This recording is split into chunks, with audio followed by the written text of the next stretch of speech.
Es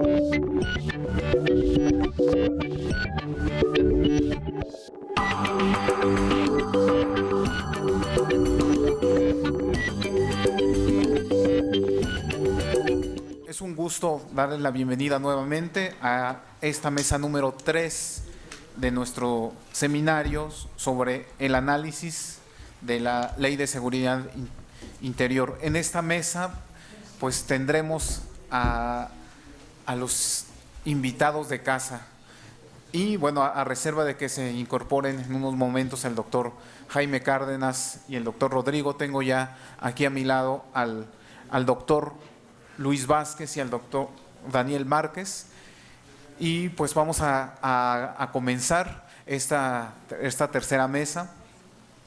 Les comentaba a los ponentes pues que para efecto de hacerlo más ágil y dar espacio para la discusión, para las preguntas, vamos a darles un tiempo de 15 minutos como máximo. Cuando les falte 3 minutos, pues yo estaré pasándoles una tarjetita para avisarles que les quedan 3 minutos. Y comenzamos con el licenciado Luis Daniel Vázquez. Al respecto, me permitiría dar una breve semblanza curricular de él. El doctor Daniel Vázquez Valencia es doctor en Ciencias Sociales y Ciencia Política por Flaxo, México, y tiene estudios en Derecho, Ciencia Política y Sociología Política. Es investigador de tiempo completo de este Instituto de Investigaciones Jurídicas de la UNAM, miembro del Sistema Nacional de Investigadores del CONACYT Nivel 1. Sus temas de investigación incluyen la teoría jurídica del derecho internacional de los derechos humanos, los estudios de democracia, derechos humanos y mercado, y la relación entre corrupción, impunidad y derechos humanos. Entre sus más recientes publicaciones se encuentra la obra Corrupción y Derechos Humanos, también la de Test de Razonabilidad y Derechos Humanos, Instrucciones para Armar, Derechos Humanos y Restricciones, Los Dilemas de la Justicia. Y bueno, además tiene una amplia gama de obras coordinadas, como es Los Derechos Humanos y la Violencia, Estados, Instituciones y Sociedad Civil. También la obra Entre el Pesimismo y la Esperanza, los derechos humanos en América Latina, de la democracia liberal a la soberanía popular, y la obra Derechos Humanos y Transformación Política en Contextos de Violencia. Pues le damos la bienvenida al doctor Luis Daniel Vázquez, que además es el coordinador también de este seminario. Nuevamente bienvenido. Muchísimas gracias. El aplauso no era necesario, vamos a ver si les gusta la presentación. No, muchísimas gracias a todos los que aguantaron estoicamente hasta ahorita. Yo sé que empezamos a las 10 de la mañana, entonces voy a tratar de hacerlo, voy a sacar todo el repertorio de chistes que traigo. Y me imagino que ya han hablado durante toda la mañana de los aspectos más jurídicos, digamos, de la ley, de todos los problemas y controversias constitucionales e incluso inconvencionales que tiene la ley. Entonces yo lo que pensé es dar un panorama un poco más político, un posicionamiento más político, porque como explicaba el director del instituto, el doctor Pedro Salazar, en la conferencia inaugural del seminario, en realidad lo que tenemos hoy en México es una disputa por 2 proyectos de nación distintos. Una disputa por un proyecto de nación abiertamente autoritario, en donde esta Ley de Seguridad Interior es una más de las piezas que integran ese proyecto de nación, y un proyecto de nación con características un poco más republicanas, en donde creemos que se puede reconstruir algo del Estado de Derecho, establecer algunos límites mínimos, ¿no? Entonces lo que ahí me parece que Pedro da en el clavo. Yo estoy de acuerdo con ese punto. Lo que Pedro presentó de inicio fue un análisis más jurídico, digamos, cómo se pueden identificar estos 2 proyectos de nación a partir de distintas reformas, tanto constitucionales como distintas leyes y reformas legales que se han dado a partir del 2008. Y yo lo que quiero presentar es esta misma disputa, pero en términos un poco más políticos. ¿Cuáles son estos 2 proyectos de nación? Y para hacerlo voy a presentar algo que yo he trabajado en los últimos 3 años. Yo trabajo sobre todo derechos humanos. Me interesa mucho analizar los patrones estructurales de violaciones a los derechos humanos. Pensamos que en algún momento las transiciones a las democracias iban a tener como consecuencia que hubiera menos violaciones a los derechos humanos. Esto lamentablemente no fue así, no solamente en México, sino en general en América Latina. Tenemos números muy parecidos en cuanto a violaciones a derechos humanos de los que teníamos en las dictaduras militares. Lo que cambiaron son los patrones estructurales de esas violaciones. Hoy las violaciones son distintas, hoy son cometidos por otros actores, hoy tenemos patrones diferentes que puede ser, por ejemplo, el marco económico, el marco de violencia o el marco social de discriminación o de exclusión. Entonces eso es lo que a mí me interesa. Y para analizarlo en México en particular, hice un modelo que se llama precisamente la democracia a la mexicana. La democracia a la mexicana está creada por estos 5 procesos, que es el clientelismo por un lado, la negación por el otro lado, la simulación, la corrupción y la impunidad. Y estos 5 procesos de alguna manera constituyen esto que yo llamo el proyecto autoritario de nación, ¿no? Entonces un poco vamos a mirar cómo está creado este proyecto autoritario de nación a nivel federal. Les decía que tenemos 5 procesos, de esos 5 procesos uno de los más importantes, bueno, el más importante, por eso es el que está en el centro del modelo, en color amarillo, es la impunidad estructural. Lo que le interesa a este proyecto autoritario de nación es mantener un nivel importante de impunidad estructural, porque en ese marco de impunidad estructural pueden controlar sobre todo las piezas estatales, en particular las que tienen que ver con rendición de cuentas, con la accountability tanto horizontal como con la accountability vertical.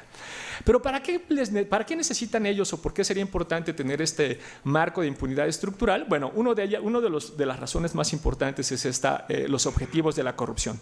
La corrupción tiene 2 objetivos principales, como vemos aquí: enriquecerse por un lado. Obviamente los actos de corrupción tienen por objetivo, pues, a través de licitaciones falsas, a través del desvío de dinero público, en fin, de múltiples cosas, pues generar un proceso de enriquecimiento, pero al mismo tiempo necesitan mantener una estructura clientelar, y esto es muy importante. Lo que nosotros normalmente encontramos con los actos de corrupción es el desvío de dinero público para mantener una estructura clientelar que se va a poner en funcionamiento al momento que se celebran las elecciones. Es importante tener en cuenta esta estructura clientelar porque esto también tiene un objetivo específico. Tiene como objetivo específico ocupar los espacios electorales. Esto tiene una explicación de análisis político electoral. Cuando nosotros nos encontramos en un marco tan fragmentado en cuanto a partidos políticos, tan fragmentado como está el mexicano, que a veces hay una disputa entre 4, a veces hay una disputa entre 5 distintos partidos políticos o candidatos, lo que nos encontramos es que se puede ganar una elección con un muy bajo margen de votos. Se pueden ganar elecciones con un 25 o con un 28% de los votos. Por eso es que, por ejemplo, el PRI nunca va a aceptar que haya una segunda vuelta, porque en una segunda vuelta pues las va a perder todas. Nunca va a sacar el 51% de los votos porque normalmente su techo de crecimiento es en realidad bajo. Pero en la medida que tenga la posibilidad de ganar con un 25 o un 28%, la estructura clientelar se vuelve muy importante. Porque justamente con la activación de esa estructura clientelar el día de las elecciones lo que te permite es ganar, sobre todo cuando la diferencia es muy acotada, cuando tienes con un 25 o un 28% ganas votos, y cuando la diferencia entre un primer y un segundo lugar es únicamente del 2 o el 3%, ahí la estructura clientelar cobra muchísima importancia. Entonces, por un lado les interesa obviamente enriquecerse y para eso hacen actos de corrupción, pero por el otro lado los actos de corrupción lo que les permiten es generar esta estructura clientelar. Con esa estructura clientelar ocupan los espacios electorales. Y al ocupar estos espacios electorales, por lo que les permite justamente, por eso es como recursiva, si ven la línea verde que sube de nuevo a los objetivos de la corrupción, en la medida que ellos ocupan esos espacios electorales, pues pueden obviamente seguir cometiendo actos de corrupción, a la par que neutralizan algo que nosotros llamamos accountability vertical. La accountability vertical es la idea del premio o el castigo a través del voto. Pero si el premio o el castigo a través del voto ya no funciona, y en este caso no funciona porque lo que tenemos son estructuras clientelares, es decir, un ejército de gente que va a ir a votar no para premiar o castigar, sino simple y sencillamente porque es utilizada justamente o capturada por esa estructura clientelar, pues ahí lo que se neutraliza es uno de los mecanismos de rendición de cuentas. Y entonces aquí una de las principales consecuencias de este modelo autoritario. Lo que tenemos es primero la neutralización de uno de los más importantes mecanismos de rendición de cuentas en la democracia, que es la accountability vertical. Esto no para ahí. Los otros elementos que yo les enseñaba en la democracia a la mexicana justamente es la negación y la simulación. La negación es muy sencilla. Es como cuando llega el relator de Naciones Unidas contra la tortura y les dice: en México se practica la tortura de forma generalizada, y lo primero que sale a decir el gobierno es: no es cierto, ¿no? Básicamente está negando que tengamos una práctica de tortura de forma generalizada. Hace algún tiempo me acuerdo que yo estaba escuchando la radio, salió una activista en derechos humanos a decir que en ese momento había cubanos detenidos en una estación migratoria y que estaban siendo torturados para regresarlos a Cuba. Y entonces de inmediato habló la gente de comunicación social del Instituto Nacional de Migración y dijo al aire: lo único que nosotros tenemos para decir con respecto a esa declaración son 2 cosas. 1, no es cierto. Y dos, no vamos a poder decir nada más porque la directora de comunicación está de vacaciones, pero en cuanto regrese vamos a sacar el boletín oficial para decir nuestra versión de lo que está sucediendo, ¿no?, en la estructura migratoria.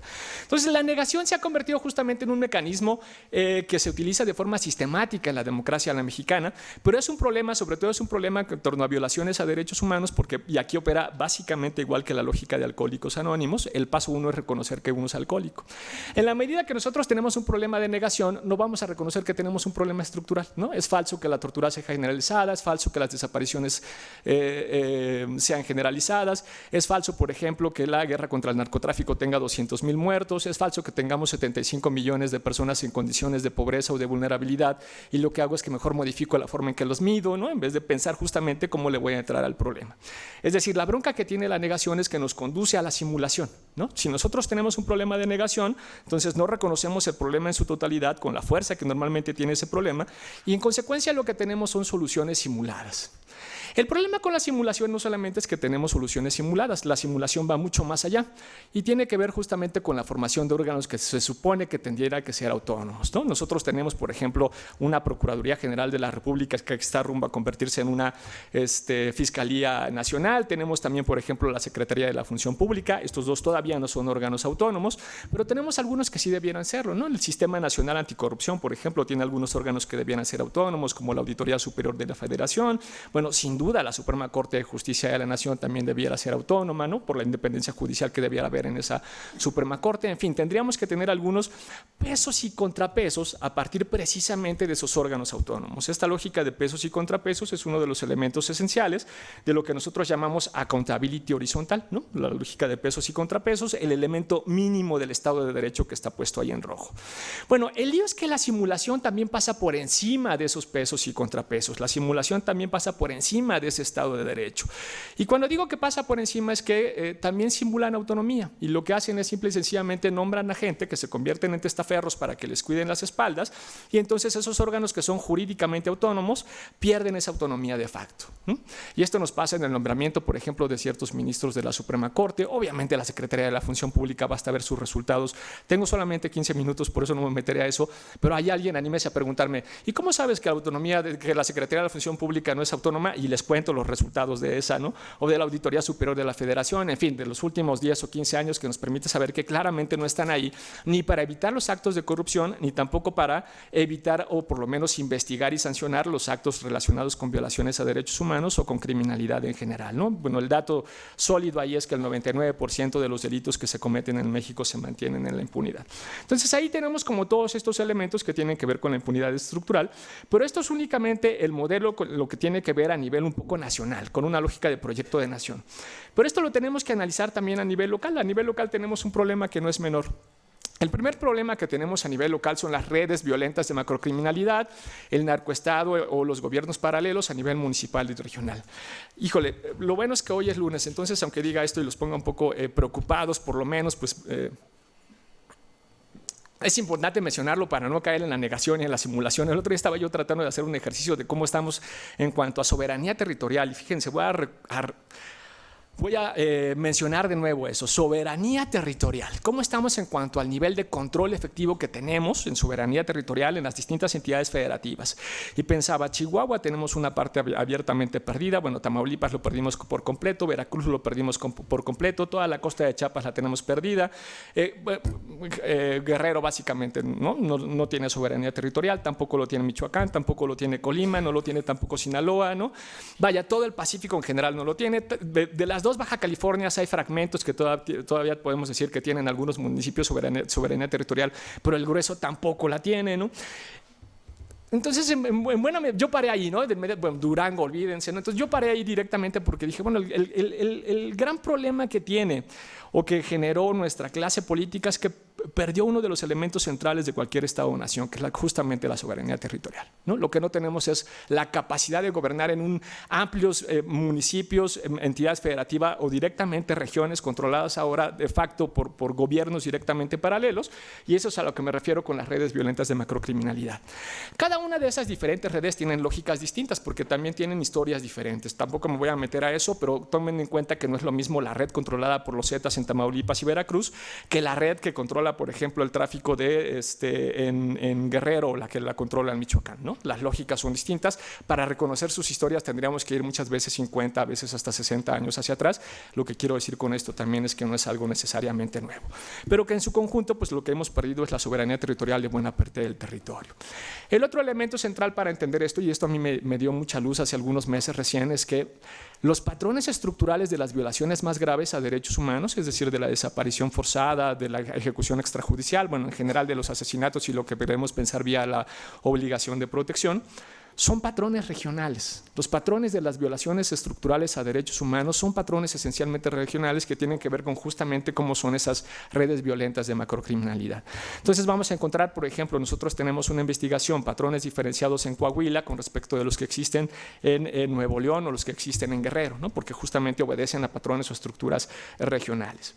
Más allá de que lo que tenemos en las entidades federativas o en algunas regiones o a veces a nivel municipal son estos controles de redes violentas de macrocriminalidad, pues el lío es que en esas redes todavía lo que tenemos son procesos de negación o simulación, es decir, en general el gobierno federal no se anima a decir tenemos un problema abierto de pérdida de soberanía territorial y tenemos que pensar cómo lo vamos a enfrentar. Entonces, lo que me permite a mí pensar o unir estos dos elementos, es decir, la lógica de la democracia a la mexicana a nivel federal con la lógica de la democracia a la mexicana a nivel local, son las lógicas de o encubrimiento o de investigación controlada. Y lo voy a decir rápidamente con dos ejemplos, ¿no? La masacre de Allende. A ver, levante la mano de acá quien conoce la masacre de Allende o oyó escuchar alguna vez de la masacre de Allende. Venga, levante la mano a alguien. Uno. Solo una persona, bueno, y los tres compañeros, los tres ponentes, claro. Bueno, no se sientan mal todos los demás. El nivel de encubrimiento que hubo, bueno, Allende es un pueblo que se encuentra en Coahuila, muy cerquita de la frontera con Estados Unidos. Durante 72 horas, y esto es importante repetirlo, 72 horas, durante 3 días hubo un proceso de desaparición de todas las personas que se apellidaban, voy a decir cualquier cosa, López, por ejemplo, porque los Zetas lo que estaban dando era generar pues es un proceso de desaparición de alguien que había dado información a la DEA. No solamente durante 72 horas desaparecieron, entonces se cuentan más o menos entre, la cifra oficial suele ser entre 30 y 40, la cifra no oficial va hasta 300, cuando uno va a Coahuila directamente a Allende te dicen que en realidad desaparecieron alrededor de 500 personas, ¿no? Entonces, más allá de la cifra oficial, tenemos eso, tenemos 3 días en los que obviamente la gente en la medida que estaba siendo desaparecida, los familiares llamaban a la policía municipal, llamaban a la policía estatal, llamaban a la policía federal, llamaron a los militares y no llegó nadie en 3 días. Y lo más grave es que no solo es que no llegó nadie en 3 días, no se salió una sola nota periodística de esta masacre en 4 años. Entonces, ahí de lo que estamos hablando efectivamente pues es de encubrimiento, ¿no? Lo que tenemos en esos procesos, ¿no? Lo que logra hacer con mucha eficacia además el poder a nivel federal es encubrir este tipo de elementos que suceden a nivel local a partir de esas redes violentas de macrocriminalidad que en el caso específico de la masacre de Allende lo que teníamos era pues la red directamente controlada por los Zetas. O lo que podemos también tener es la investigación controlada, ¿no? Un ejemplo muy rápido para empezar la investigación controlada es lo que sucede con el exgobernador de Veracruz, en donde, bueno, la última nota que yo leí hoy en la mañana es que probablemente va a salir libre porque pues justamente lo que tienes es una investigación controlada, es decir, o lo que pasó por ejemplo con las 43 normalistas desaparecidos en Ayotzinapa, en donde lo que hace quien tendría que hacer la investigación, lejos de los estándares de la verdad, lejos de los estándares de la justicia, es tratar de darle carpetazo lo más pronto posible a través de algo que ellos pueden llamar muchas veces verdad histórica, y con esto sobre todo evitar que se ensucien algunos actores que para ellos son preponderantes, ¿no? Evitar investigar hasta dónde llegó el nivel de desvío en el caso de Veracruz, por ejemplo, para no llegar a las elecciones del 2012, ¿no? Porque pues si no, obviamente, imagínense cómo acabaría la cosa con un tipo de investigación como esas. Entonces, esta es la interacción que normalmente tenemos entre el nivel federal y el nivel local a través de las lógicas de encubrimiento, a través de las lógicas de investigación controlada. Es en este marco, entonces, estos elementos centrales son justo los que nos hablan del proyecto autoritario de nación.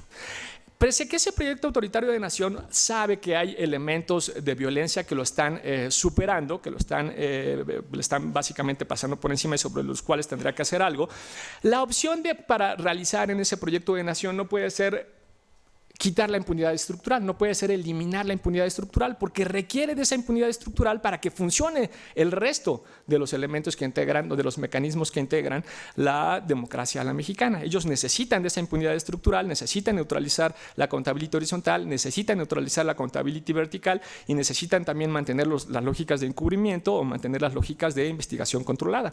En la medida que ellos no pueden terminar con la impunidad estructural, porque es parte del modelo que integra la democracia a la mexicana, entonces la propuesta de este proyecto de nación pues es una propuesta abiertamente autoritaria, ¿no? Lo que le sigue es justamente la salida militar, la lógica de la militarización, que es lo que sostiene a la Ley de Seguridad Interna. Por eso es que para ellos la Ley de Seguridad Interna es tan relevante, por eso es que se dio la aprobación tal como se dio. No cobra sentido la lógica con la que se dio la aprobación si no la ponemos en esta disputa, por un lado, del proyecto de nación y además como la piedra, una de las piedras importantes que integran esa disputa. Y bajo esa lógica lo que se hace es legalizar el estado de excepción, no darle autonomía a las procuradurías o no ponerle importancia a la autonomía de las procuradurías, no ponerle importancia a la mejora de las policías locales ni a la salida paulatina del ejército. Y lo que también se genera con la ley es una fuerte capacidad de negociación del Ejecutivo para intervenir entidades federativas específicas. Entonces, este es uno de los modelos, ¿no? O la Ley de Seguridad Interior tenemos que leerla en términos de este modelo autoritario a partir de la lógica de la democracia a la mexicana. Hay solución. Hay un segundo modelo, que les decía yo es un modelo un poco más republicano, por decirlo de alguna manera, proviene esencialmente de la sociedad civil, aunque también hay actores gubernamentales que podrían estar interesados en este segundo modelo. Y este segundo modelo estaría integrado por 4 o 5 piezas. 2 importantes vienen de figuras internacionales o de figuras que se conocen como, por ejemplo, las transiciones a la democracia o la lógica transicional. De ahí viene la comisión de la verdad. Nosotros creemos que tendría que haber una o tantas comisiones de la verdad como sean necesarias, probablemente una por entidad federativa, una por masacre, no sé, tantas como sean necesarias, básicamente para saber y para poder documentar efectivamente qué pasó. Porque en este momento la realidad es que no sabemos a ciencia cierta qué pasó entre el 2007 y el 2017. Hemos avanzado un poco en ese proceso de documentación, yo creo que ahora bastante más, pero todavía tenemos muchas lagunas sobre cuáles son los patrones estructurales de esas violaciones, qué actores, cómo los llevaron a cabo, etcétera, etcétera. De la mano de las comisiones de la verdad, la otra figura que también tiene tendencias internacionales sería la Comisión contra la Impunidad. La necesidad de una comisión contra la impunidad, lo que estamos buscando con esa comisión contra la impunidad es esencialmente autonomía en la investigación, que es lo que hoy lamentablemente no tenemos. Los órganos que debieran ser autónomos, como las procuradurías, no lo son y no investigan, y muchos de los órganos que también debieran ser autónomos relacionados con la corrupción tampoco lo son y tampoco están llevando a cabo ni las investigaciones ni las sanciones correspondientes. Por eso el elemento central de la Comisión contra la Impunidad es que se encuentre, bueno, primero que tenga capacidad de investigación, capacidad obviamente de acción penal, pero sobre todo que se encuentre dirigido por un organismo internacional. Alguien como por ejemplo las Naciones Unidas, que nos pueda garantizar efectivamente pues, la autonomía técnica y la autonomía también política, que esto es lo más importante en el proceso de investigación. Estas 2 figuras internacionales servirían de poco si no vienen, ya voy a terminar, ya no me faltan 3 figuras. Estas 2 figuras internacionales servirían de poco si no están articuladas con otras figuras locales. Por eso para nosotros sí es muy importante concretar una fiscalía que sirva, una fiscalía general de la nación que efectivamente sea autónoma, que tenga capacidades técnicas, que tenga también capacidad de investigación. También tendríamos que articularla con el Sistema Nacional Anticorrupción y en particular con algunas figuras específicas. La Auditoría Superior de la Federación es muy importante, sin embargo acá yo al que pongo es a la Fiscalía Especializada de Combate a la Corrupción en el caso de la investigación. Sobre cada uno de estos yo podría aventarme un rollo mucho más largo, pero yo sé que ustedes ya están bastante más cansados, entonces si tienen alguna duda sobre alguno en particular en las preguntas podemos resolverlo. Simplemente lo que quiero que tengan más bien en mente es la interacción que tienen todos estos elementos para construir algo que es lo que nosotros hemos perdido. Un elemento mínimo de Estado de Derecho. Básicamente lo que creo que se puede, o lo que creemos varios de nosotros que se puede reconstruir con esto, es justamente la rendición de cuentas, un poquito de Estado de Derecho y algo de límites, que es lo que nosotros hemos perdido, ¿no? Entonces, esta es la lógica, ¿no? Lo que tenemos hoy es una disputa por un proyecto de nación, un proyecto autoritario y un proyecto más republicano de nación, ¿no? La Ley de Seguridad Interior es parte de ese proyecto autoritario. Para nosotros eso no es la solución a la violencia, la solución justamente es acabar con la impunidad estructural, y acabar con la impunidad estructural natural sería pasar a una lógica como de este tipo. Nos está costando mucho trabajo, obviamente, convencer o darles los incentivos a la clase política correspondiente, porque de lo que los queremos convencer es de que hagan todos el diseño institucional necesario para que terminen en la cárcel. Entonces, muy convencidos, pues obviamente, lamentablemente no están. Muchas gracias.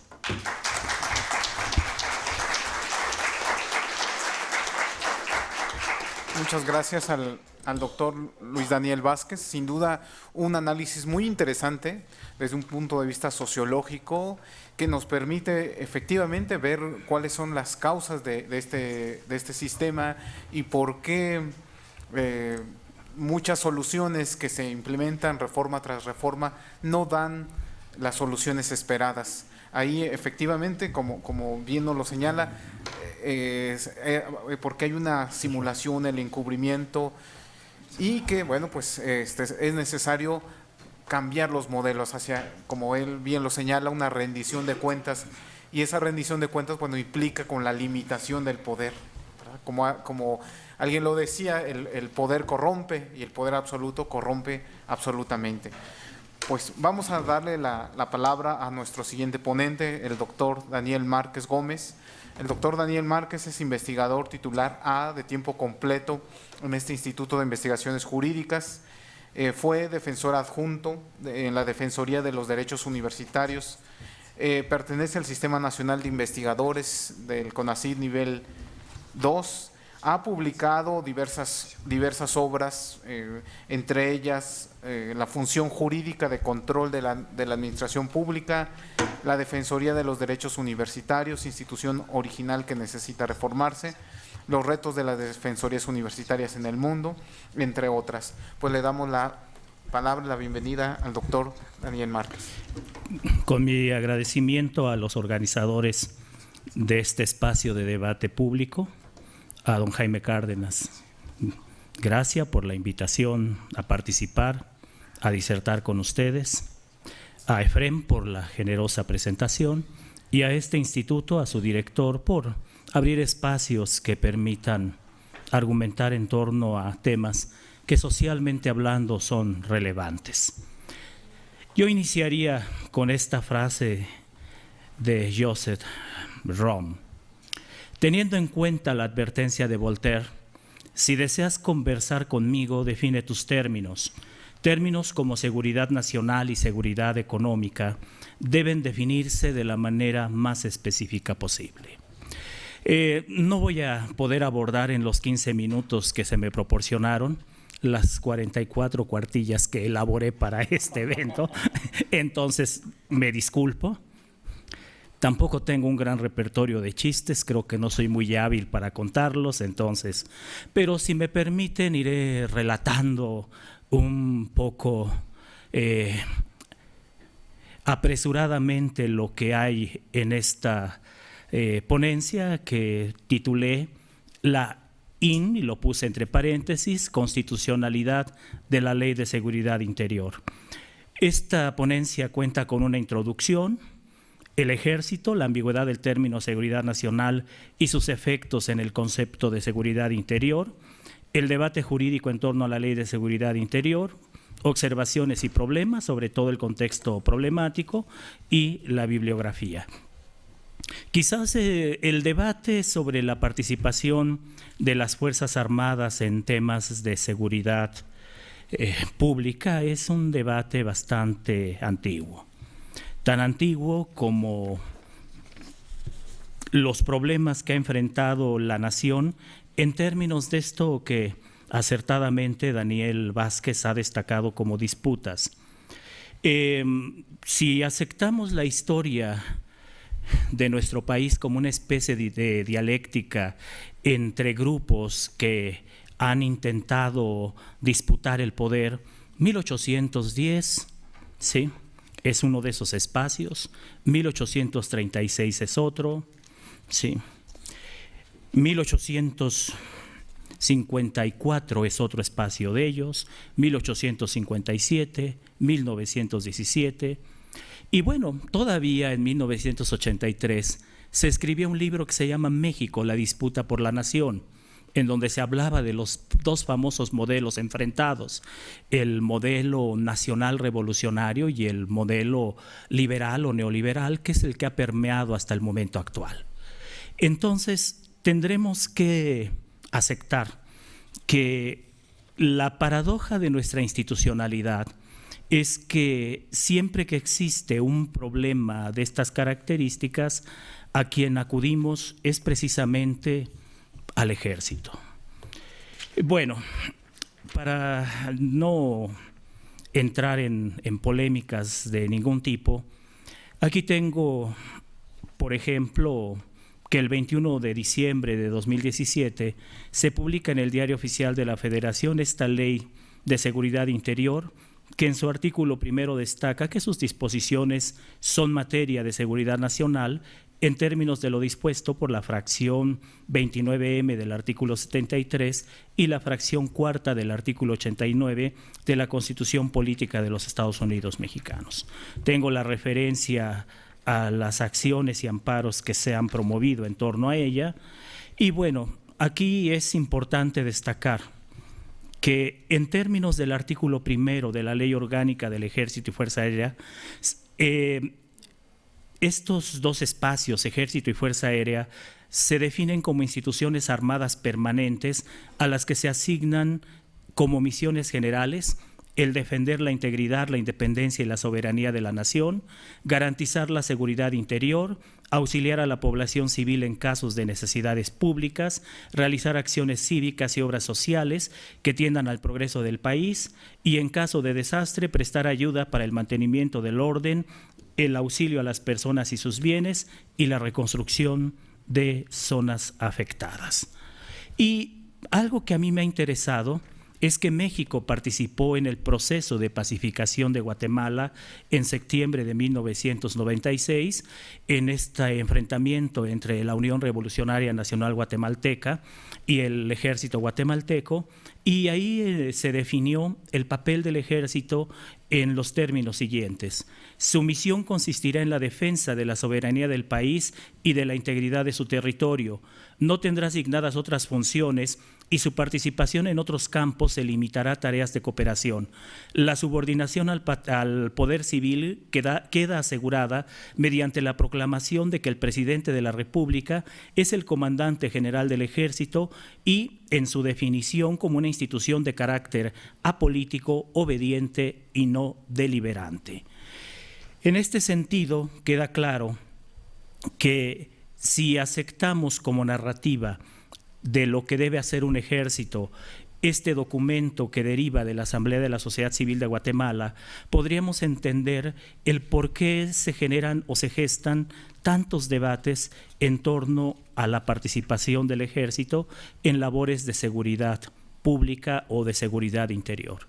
Por ejemplo, en el quinto informe de gobierno se destaca ni más ni menos que hay una serie de misiones que se asignan al ejército y desde el 1 de diciembre de 2012 al 30 de junio de 2012 se habla de que 122 objetivos relevantes considerados al inicio de la administración como piezas claves de estructura delictiva. De estos 122, 107 fueron neutralizados, 93 de ellos detenidos y 14 fallecidos al resistirse a las acciones implementadas para su detención.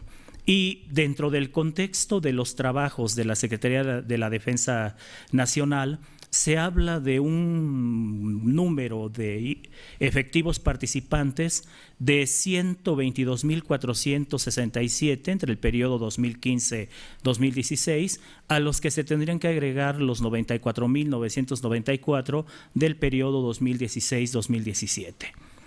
Entonces, empezamos con un problema.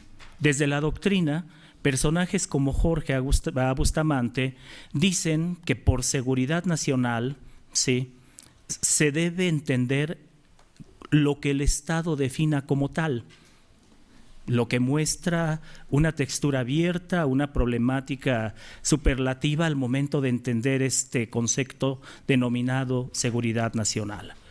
Sin embargo, Francisco Obrador Serra, cuando analiza los componentes de la seguridad, es un militar español, afirma que dentro de la seguridad deben incluirse por las políticas de defensa, las Fuerzas Armadas, la política económica, interior y exterior, la política científica, la política energética, el componente demográfico, las reservas y su movilización, la opinión pública y la inteligencia, o sea, las percepciones sobre la realidad y sus consecuencias, y la política de coaliciones. Define a la seguridad nacional como la finalidad fundamental de un pueblo civilizado, procurando conseguir una condición en que racionalmente pueda percibir la inexistencia de un peligro serio, capaz de amenazar real o potencialmente la pérdida de sus libertades esenciales, recursos y oportunidades.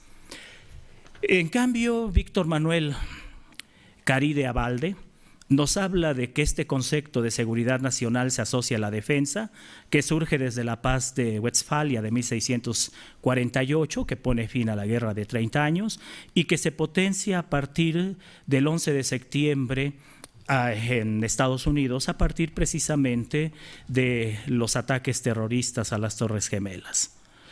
Así, Joseph Ron se hace una pregunta: ¿cuál es una adecuada definición de seguridad nacional en la era posterior a la Guerra Fría? Y nos apunta dos posibilidades. Una amenaza a la seguridad nacional es lo que sea que amenace, 1, degradar significativamente la calidad de vida de las personas, o 2, reducir el rango de opciones de políticas disponibles para su gobierno, eso es en el espacio 1, y 2, el objetivo de la seguridad nacional es mantener la libertad de una excesiva obediencia a los dictados extranjeros y la mejora de los niveles de vida de una manera ambientalmente sostenible. Prabhakaran Paleri afirma que el término seguridad nacional se puede definir como el estado mensurable de la capacidad de una nación para superar las amenazas multidimensionales al aparente bienestar de su gente y su supervivencia como Estado-nación en un momento dado, a través del equilibrio de todos los instrumentos de la política estatal, a través de la gobernanza, que puede ser indexado por computación empíricamente de otra manera y extensible a la seguridad global a través de variables externas a él. Y entonces ya me empiezo a preocupar, porque analizo la Estrategia de Seguridad Nacional de Estados Unidos y el artículo 3 de la Ley de Seguridad Nacional y advierto que hay una serie de problemáticas vinculadas al tema. Estados Unidos, por ejemplo, articula su seguridad nacional en torno a sus intereses, considerando como ejes el compromiso con la libertad, la democracia y el Estado de Derecho. Por favor, no se rían. Lo que pone en evidencia un contexto marcadamente imperialista, una reedición actual de la doctrina Monroe. En cambio, México se encuentra anclado en una mezcla de la paz de Westfalia de 1648 con las doctrinas actuales en torno a la seguridad nacional. Y esto lo pueden ver ustedes en documentos como el Programa para la Seguridad Nacional 2014-2018, una política multidimensional para México en el siglo XXI, ¿sí? En este documento se alude básicamente a temas como actos violentos que vulneran los derechos fundamentales de la población mexicana, justicia e inclusión social, combate a la pobreza, educación con calidad, prevención y atención de enfermedades, equilibrio ecológico y protección al ambiente, promoción del desarrollo económico, social y cultural, seguridad en las tecnologías de la información y la comunicación. Y si vemos nosotros las agendas social, de salud, educativa, medioambiental y de tecnologías de la información y la comunicación, pues, a pesar de que tienen actores institucionales específicos, se trasladaron de la administración pública al campo de la seguridad nacional, lo que pone en evidencia que el Estado mexicano no entiende qué demonios es eso llamado seguridad nacional. Y bueno, hay una serie de definiciones que desafortunadamente no podremos abordar por lo escaso del tiempo. empiezo a preocuparme a ver a qué hora llega la tarjetita. Pero regreso a este documento de la Asamblea de la Sociedad Civil Guatemalteca, denominado Fortalecimiento del Poder Civil y Función del Ejército en una Sociedad Democrática. Ahí se hace una distinción entre seguridad ciudadana, seguridad externa y seguridad interna. En el campo de seguridad ciudadana, dice que se emplea concretamente en cuanto a las amenazas que provienen de la violencia, especialmente de la delincuencia, y que aquí la obligación del Estado es garantizar la convivencia pacífica, el disfrute de los derechos, el respeto a la vida y al uso de los bienes por parte de los ciudadanos dentro de la vigencia del Estado de Derecho. En cuanto a seguridad externa, dice que es la función del Ejército asociada a la defensa nacional o seguridad externa. Y esta función de la defensa nacional hace referencia al riesgo de perder la independencia, la soberanía e integridad de la nación, o sea, lo que tradicionalmente se entiende como seguridad nacional. Y en el caso de seguridad interna, dice que tradicionalmente se incluye en la función de defensa nacional, ¿sí?, y es la situación de insurrección interna en la que el orden político es cuestionado militarmente por una parte de la población. Así, el género seguridad nacional tiene dos vertientes: seguridad exterior, entendida como defensa exterior o defensa de la soberanía, y seguridad interna, entendida como defensa interior o el proceso de reto armado que se genere a las instituciones de un Estado. Y la seguridad pública se vincula para enfrentar la violencia que proviene de los delincuentes. Si contrastamos esto con el artículo 2 de la Ley de Seguridad Interior, entramos en problemas, porque ahí se destaca que esta seguridad interior es una condición que permite salvaguardar la permanencia y continuidad de los órdenes de gobierno e instituciones del Estado mexicano, así como el desarrollo nacional mediante el mantenimiento del orden constitucional, el Estado de Derecho y la gobernabilidad democrática. Yo tengo un gran problema cuando analizo esta clase de documentos. Me impacta la incompetencia para la construcción conceptual. ¿Qué quiero decir con esto? Por una parte me llama la atención cómo el discurso de los derechos humanos se puede utilizar de una manera tan laxa. Cómo no hay frenos o límites en esta construcción argumentativa. La otra parte que me preocupa es la facilidad que tienen las burocracias, en el sentido weberiano, de reconstruir conceptualmente los contenidos de su función para justificar desde esa reconstrucción su propia sobrevivencia, ¿sí? Yo digo esto de manera rápida. Decir Estado es aludir a los ciudadanos y al derecho de ese Estado. Hablar de nación es referirse al conjunto de habitantes de un Estado. La palabra gobierno puede entenderse en dos sentidos: como una parte del Estado o como el órgano ejecutivo de un Estado. Por último, hablar de Estado de Derecho, de orden público y seguridad ciudadana es hablar de instituciones o elementos del Estado, lo que nos lleva a preguntarnos si con el debate en torno a esta ley de seguridad interior no estamos confundiendo la gimnasia con la magnesia. Y esto también se ve desde la Agenda Nacional de Riesgos. Cuando ustedes ven lo que el CISEN, el Centro de Investigación y Seguridad Nacional, define como riesgos, de verdad que empiezas a preocuparte. Delincuencia organizada, conflictos agudos focalizados, quién sabe qué infierno sea eso, pero debe ser algo muy problemático, ¿eh? Anarquismo, terrorismo y armas no convencionales, flujos migratorios descontrolados, corrupción e impunidad. No creo que les interese mucho, honestamente, si aceptamos lo que dice Daniel Vázquez. Ciberseguridad, tráfico ilícito de mercancías en fronteras y mares, desastres naturales y pandemia. Lo único que parece ser compatible con la idea de seguridad nacional es la subversión, cualquier cosa. Bueno, cierro de manera muy rápida. El CISEN tiene publicadas las diferencias entre seguridad nacional y defensa nacional, y entre seguridad nacional y seguridad pública, y de verdad estoy impactado por la cantidad de tonterías que se pueden poner en documentos públicos. Analicé también la acción de inconstitucionalidad 1/96. Y no tengo muchas expectativas en torno a los mecanismos jurídicos para poder resolver esta clase de conflictos, porque tradicionalmente advertimos cómo la Suprema Corte de Justicia de la Nación puede generar unos argumentos que son problemáticos para el Estado de Derecho, que las Fuerzas Armadas pueden actuar en auxilio de las autoridades civiles si éstas solicitan su apoyo, que el Instituto Armado está facultado para actuar en materias de seguridad pública en auxilio de las autoridades competentes, que la fracción sexta del artículo 89 constitucional faculta al presidente de la República a disponer de dichas fuerzas para la seguridad interior, y que la seguridad interior es el género y seguridad pública una de sus especies, por lo que no es indispensable la declaratoria de suspensión de garantías. Me preocupa más cuando veo los 4 convenios de Ginebra de 12 de agosto del 49, en donde se destaca de manera clara el concepto de conflictos no internacionales, a los que se entiende como el conflicto armado que no sea de índole internacional y que surja en el territorio de una de las partes contratantes. Esto a su vez lo asocio con los artículos 119,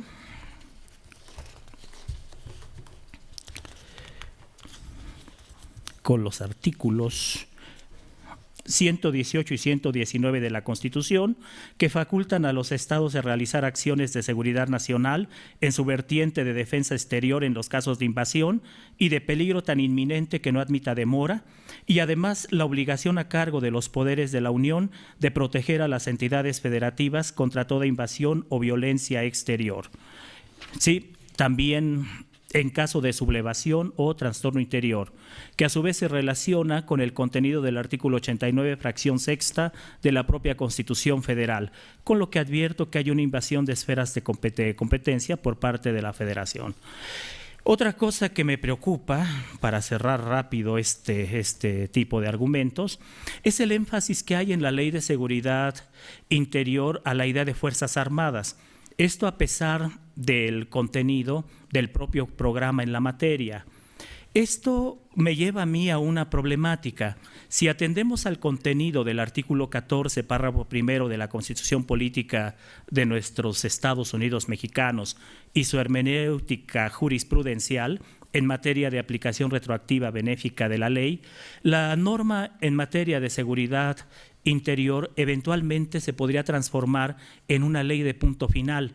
Para lo anterior sería suficiente que se llevara a juicio a un militar por violaciones a la ley acaecidas antes de su entrada en vigor, que se argumentara que la Ley de Seguridad Interior valida las acciones de las Fuerzas Armadas en materia de seguridad interior realizadas antes de su entrada en vigor, por lo que esas acciones, atendiendo a la aplicación retroactiva benéfica de la ley, ya no serían punibles, ¿sí? Esto no es un argumento novedoso. También lo tiene Luis González Plasencia, de la Comisión Mexicana de Defensa y Promoción de los Derechos Humanos. Veo otras problemáticas, pero creo que tiene razón Daniel Vázquez cuando sostiene que ustedes ya están muy cansados y que no hay que darles más problemas. La democracia, según Jorge Montaño, es mucho más que elecciones, ya que constituye un complejo proceso formado por prácticas institucionales y por culturas que permiten interrelaciones entre el individuo y la sociedad para definir, ¿sí?, un orden social. En ese sentido, José Félix Tezanos dice que la democracia no debe entenderse solamente como un sistema de articulación de la representación política o de equilibrios institucionales, sino que tiene que ser contemplada también como un sistema orientado a encontrar las mejores soluciones a los problemas sociales planteados en la convivencia. Por ello, se ha asistido a un desarrollo histórico de la noción de ciudadanía social y a una evolución de los modelos democráticos. Sin embargo, tenemos noticias como, por ejemplo, relacionadas con que la Coordinadora Nacional de Trabajadores de la Educación presentó 7 amparos colectivos en representación de 40,000 profesores en contra de la Ley de Seguridad Interior. Y esto no es extraño porque para el CISEN Estas organizaciones, las organizaciones que socavan la institucionalidad mexicana, tienen nombre y apellido. Son la Coordinadora Nacional de Trabajadores de la Educación, el Sindicato Mexicano de Electricistas, el Frente de Pueblos en Defensa de la Tierra, el Movimiento de Liberación Nacional, el Frente Popular Revolucionario, el Frente Amplio Social, la Unión Popular de Vendedores y Ambulantes 28 de octubre, las normales rurales y poblaciones que se oponen a obras de infraestructura. ¿Sí? Entonces, quizás hay que retomar un poco de nuevo el análisis de Montaño. Sostiene él que en la construcción de una sociedad burguesa, democrática y liberal en México, aún quedan hábitos y costumbres cuya fuentes son el autoritarismo, el corporativismo y los estados de dictadura. La democracia mexicana no ha desechado de manera definitiva el estigma del sistema presidencialista, autoritario y unipartidista. La Ley de Seguridad Interior, en una opinión personal, es una de las evidencias más palpables que sostienen ese argumento de Montaño. Muchas gracias.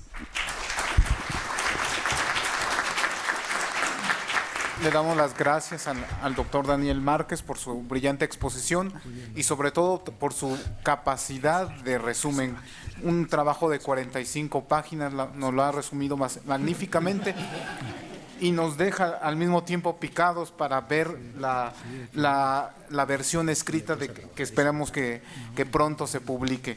Pues sin más le doy la palabra al doctor Jaime Cárdenas, quien es doctor en Derecho por la UNAM y por la Universidad Complutense de Madrid, que ha sido profesor visitante en la Universidad de Yale, en la Universidad de Georgetown, que pertenece al Sistema Nacional de Investigadores con el nivel 3, es investigador de tiempo completo en este Instituto de Investigaciones Jurídicas, ha desempeñado diversos cargos, tanto en la academia como en la vida política de nuestro país, y solo mencionaré en algunas de sus múltiples obras: Una Constitución para la Democracia, La crisis del sistema electoral mexicano a propósito del proceso electoral de 2012, El modelo jurídico del neoliberalismo, la argumentación jurídica, y recientemente La Constitución de la Ciudad de México, análisis crítico, donde él participó como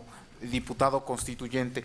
Y además, bueno, es junto con el doctor Luis Vázquez los organizadores de este magnífico seminario. Pues, doctor Jaime, por 15 minutos. Gracias, sí, espero ser puntual con el tiempo. Primero quiero agradecer a todos ustedes, al público, su asistencia a este seminario, desde luego al doctor Luis Daniel Vázquez, coordinador de este congreso o seminario, a los ponentes de esta mesa, al doctor Daniel Márquez, a ti, Efrén, por moderar la mesa, desde luego a nuestro amigo Rodrigo Gutiérrez, al doctor Rodrigo Gutiérrez, y a todos los ponentes de las mesas previas. Aquí está Laida, en fin, a los ponentes que se encuentran aún de las mesas previas, por este seminario que yo creo que era pertinente por la trascendencia del tema. Al hilo, yo preparé una ponencia, la traigo por escrito, pero dejé mi laptop en mi oficina, ya no me dio tiempo de ir por ella, salí a comer corriendo, comí en 5 minutos para estar aquí, pero bueno, al hilo de lo que he oído durante la mañana y de lo que he escuchado hace un momento, quiero hacer algunas puntualizaciones en estos 15 minutos que me parecen importantes. Por ejemplo, lo que nos decía Luis Daniel Vázquez. Él habló de la corrupción y de la impunidad como problemas estructurales de la nación mexicana. Y yo recuerdo una vieja definición de corrupción que seguramente todos los que han estudiado el tema de corrupción la han citado o la han oído, que es la definición de Robert Klitgard. ¿Qué dice Robert Klitgard? Corrupción es igual a monopolio en la decisión, más discrecionalidad en la misma, menos rendición de cuentas. Creo que la Ley de Seguridad Interior se ajusta a esta definición. Hay monopolio en la decisión del Poder Ejecutivo, porque no hay controles del Poder Legislativo, ni del Poder Judicial, ni de las entidades federativas, ni de los municipios. Hay impunidad, va a haber impunidad porque no va a haber controles a la actuación del Ejecutivo y ni de las Fuerzas Armadas, y por supuesto no hay rendición de cuentas por artículos como los que nos señalaba en la mañana Laida, cuando hablaba, por ejemplo, del artículo 31 sobre la protección de datos personales, o el artículo 9, que establece que todo el tema de seguridad interior se considera de seguridad nacional y por lo tanto es información reservada, es decir, se violenta el principio de máxima publicidad del artículo 6 de la Constitución, al igual que el derecho a la información. Yo sí creo que es una ley que favorecerá o promoverá aún más, ahondará los actos corruptos en nuestro país, porque todo descansará en las decisiones del presidente de la República y de las Fuerzas Armadas, dado que las autoridades civiles, de acuerdo a esta ley, estarán subordinadas a las autoridades militares, a los comandantes militares. Luego hay un problema en el que abundó muchísimo Daniel Márquez hace un momento, que es el problema que tendrá la Suprema Corte de Justicia de la Nación para distinguir con precisión lo que es seguridad nacional, seguridad interior y seguridad pública. Creo que el concepto más simple, más fácil de identificar, es el de seguridad pública, ¿no? La seguridad pública, de acuerdo a lo que establece el artículo 21 de nuestra Constitución, pues tiene que ver con la investigación, la persecución, la prevención de los delitos. Entonces, todo lo relacionado con los delitos, sean del fuero común, del fuero federal, en prevención, investigación, persecución, pues corresponde o tiene relación con la seguridad pública. Más difícil es el concepto de seguridad nacional y de seguridad interior. Como nos dijo Luis Miguel Cano en su conferencia, el concepto de seguridad interior es un concepto añejo en el derecho mexicano, ¿no? Está establecido en el sistema jurídico mexicano desde 1822. En cambio, el concepto de seguridad nacional es un concepto reciente que heredamos, que copiamos de los Estados Unidos, que se incorporó a una reforma del año 2004 de tipo constitucional y al año siguiente se publicó la ley secundaria. Pero Daniel, por leer y por comprimir su ponencia, no tuvo tiempo de leer lo que dice, por ejemplo, el artículo 3 de la Ley de Seguridad Nacional vigente en nuestro país, que define lo que es seguridad nacional. Fíjense lo que dice la Ley de Seguridad Nacional. La seguridad nacional son las acciones destinadas de manera inmediata y directa a mantener la integridad, estabilidad, permanencia del Estado mexicano, entre las que destacan: 1. La protección de la nación mexicana frente a las amenazas y riesgos que enfrenta nuestro país. 2. La preservación de la soberanía, la independencia nacional y la defensa del territorio. 3. El mantenimiento del orden constitucional, el fortalecimiento de las instituciones democráticas. 4. El mantenimiento de la unidad de la Federación. 5. La defensa legítima del Estado. Y 6. La preservación de la democracia. Si uno analiza cada una de estos elementos, se dará cuenta que las Fuerzas Armadas, que son las autoridades aplicadoras de la Ley de Seguridad Nacional, pues ¿qué tienen que ver las Fuerzas Armadas con la democracia? Tienen que ver muy poco. Yo creo que las autoridades competentes en materia de democracia, bueno, no creo, está en la Constitución, son las autoridades civiles, son las autoridades electorales, según el artículo 41 de la Constitución mexicana. ¿Quién tiene que ver con el mantenimiento del orden constitucional en última instancia en nuestro país? Pues la Suprema Corte de Justicia de la Nación, cuando realiza funciones de tribunal constitucional o de corte constitucional. ¿Quién tiene que ver con la defensa de la soberanía del país? Pues de nuevo, el presidente de la República, a través de los principios de la política exterior del Estado mexicano previstos en el artículo 73, fracción 10ª. En fin, uno va analizando cada una de estas fracciones de la Ley de Seguridad Nacional del artículo 3 y se da cuenta que se trata de facultades y de funciones que ya corresponden a las autoridades civiles. Entonces, ¿para qué se aprobó una ley de seguridad nacional en nuestro país? La única razón para aprobar una reforma a la Constitución, para facultar al Congreso a expedir leyes en materia de seguridad nacional y después aprobar la ley secundaria en materia de seguridad nacional, se debe a razones geopolíticas. Es decir, se debe a decisiones que no tienen que ver con la soberanía de nuestro país. Son leyes que nos han sido impuestas desde los Estados Unidos, reformas que nos han sido impuestas desde los Estados Unidos para salvaguardar intereses foráneos, no intereses nacionales. En tanto que todas estas funciones del artículo 3 y del artículo 5 de la Ley de Seguridad Nacional pueden ser realizadas por autoridades civiles. ¿Qué le puede corresponder a las fuerzas militares como tarea? Pues la única tarea que le puede corresponder es la defensa externa de nuestro país, la defensa externa de manera justificada, en legítima defensa. No hay que olvidar la Declaración Universal de los Derechos Humanos de 1949. Esta declaración señala que la guerra en el mundo contemporáneo, en un mundo en democracia, en los estados de derecho, la guerra está proscrita y solamente se justifica en legítima defensa frente al exterior.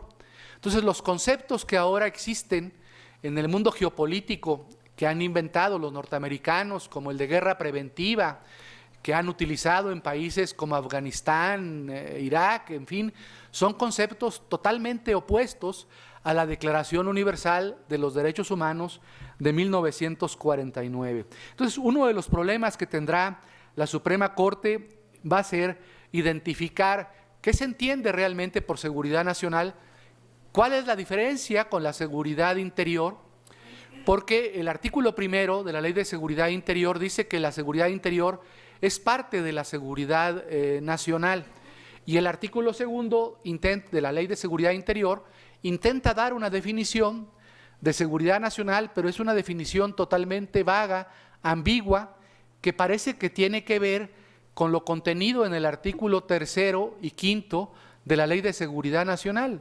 Si ya tenemos una Ley de Seguridad Nacional, ¿para qué una nueva ley de seguridad interior?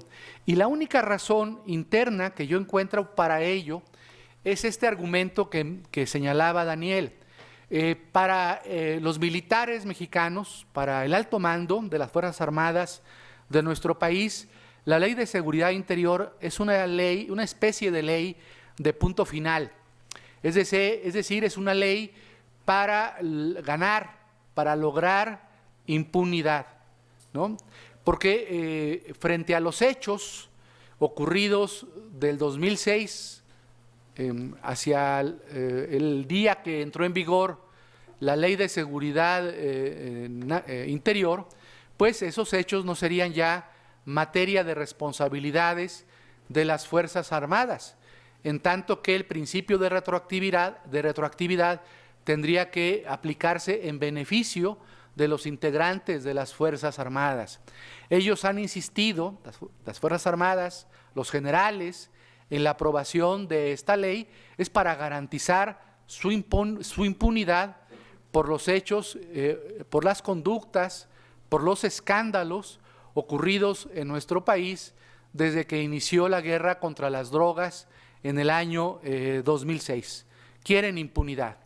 Y desde el punto de vista externo, la Ley de Seguridad Interior representa una suerte de esquema novedoso en los conflictos geopolíticos que vive el mundo, las llamadas guerras de cuarta generación. Hay una nueva forma de guerra que consiste no en el empleo de los ejércitos para triunfar sobre otro Estado o para debilitar al Estado opuesto o contrario, sino que esa guerra emplea como instrumentos el debilitamiento de sus instituciones, el debilitamiento del poder legislativo, el debilitamiento del poder judicial, el debilitamiento del sistema federal, del municipio, de los órganos autónomos. Entonces yo entiendo la Ley de Seguridad Interior como una suerte de nueva constitución sobre la Constitución. Para mí la Ley de Seguridad Interior es una constitución, claro, elaborada, por supuesto prescindiendo de lo que contempla el artículo 135 de nuestra Constitución, como una constitución sobrepuesta a la Constitución de 1917 y sus reformas. ¿Por qué lo digo así? Porque es una ley que desvertebra la totalidad del Estado mexicano, afecta a los derechos humanos, hace añicos derechos humanos que tienen que ver con la libertad de expresión, de reunión, de protesta, hace añicos derechos que tienen que ver con el derecho a la información, con la protección de datos personales, en materia de derechos de víctimas, de ofendidos, en materia penal, que hace añicos el contenido del artículo 21 constitucional, que establece como autoridad única competente en materia de seguridad pública a la autoridad civil. Es una ley que destruye totalmente el principio de división de poderes, en tanto que las Fuerzas Armadas no tienen contrapeso en la Ley de Seguridad Interior, no son vigiladas, no son autorizadas en sus decisiones, ni por el Poder Legislativo, ni por el Poder Judicial. Constituye, como se dijo durante toda la mañana del día de hoy, una suerte de estado de excepción, de estado de suspensión de derechos, sin cumplir con el procedimiento de suspensión de derechos.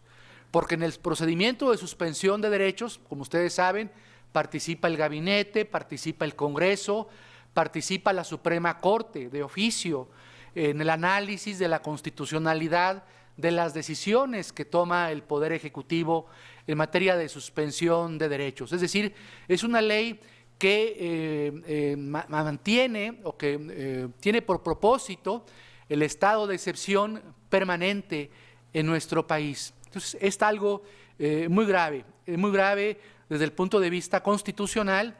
Como decía la senadora Torres Peinberg en la mañana, pues es opuesta a esta ley al principio de supremacía constitucional. Es una ley que viola la concepción de control de constitucionalidad y de convencionalidad. Por ejemplo, es una ley tan grave, que viola el artículo 25 de la Convención Americana sobre Derechos Humanos, porque no establece un solo recurso de carácter administrativo o judicial a favor de los gobernados para impugnar las acciones, las declaratorias en materia de seguridad interior. No puede concebirse un Estado de Derecho si los ciudadanos y los gobernados no tienen mecanismos de impugnación contra los actos de autoridad. Y esta ley no prevé un solo mecanismo, ni administrativo ni judicial, para impugnar los actos en aplicación de la Ley de Seguridad Interior. Entonces, es una ley violatoria del artículo 25 de la Convención Americana sobre Derechos Humanos. Entonces, creo que por muchas razones esta es una ley que debe ser anulada por la Suprema Corte de Justicia de la Nación. Sé que la Suprema Corte difícilmente lo hará. No creo que la Suprema Corte se atreva a enfrentarse al presidente de la República, ni creo que la Suprema Corte se atreva a enfrentarse a las Fuerzas Armadas, ni creo que la Suprema Corte se atreva a enfrentarse a la influencia geopolítica de los Estados Unidos por la aprobación de la Ley de Seguridad Interior. Y el único camino que tenemos es el camino de la movilización social. Tenemos que lograr que los ciudadanos tomen conciencia, seguramente se tomará conciencia cuando esta ley comience a aplicarse, cuando nuestras bases de datos comiencen a ser vulneradas. Hoy, por ejemplo, decía en la mañana el doctor Miguel Sarri Jaime, debiste haber invitado, Luis Daniel Vázquez, debieron haber invitado a los empresarios. ¿Por qué no invitaron a los empresarios? Pues sí, nos equivocamos. Fíjense lo que les va a pasar a los empresarios, a los ricos de este país con la Ley de Seguridad Interior. Lean, por favor, el artículo 31 al que se refirió Laida en su exposición. En ese artículo 31 se dice que cuando, tanto en materia de riesgo, que es permanente, como cuando hay declaratorias de afectación a la seguridad interior, las Fuerzas Armadas pueden intervenir cualquier sistema informático, cualquier base de datos, cualquier archivo, público o privado. Eso significa que en México se ha acabado con el secreto fiscal. Van a poder pedir información al SAT, van a poder pedir información a la Comisión Nacional Bancaria y de Valores, se acabó el secreto bancario. Van a poder pedir información al Ministerio Público Federal y de los estados, se acabó el secreto ministerial.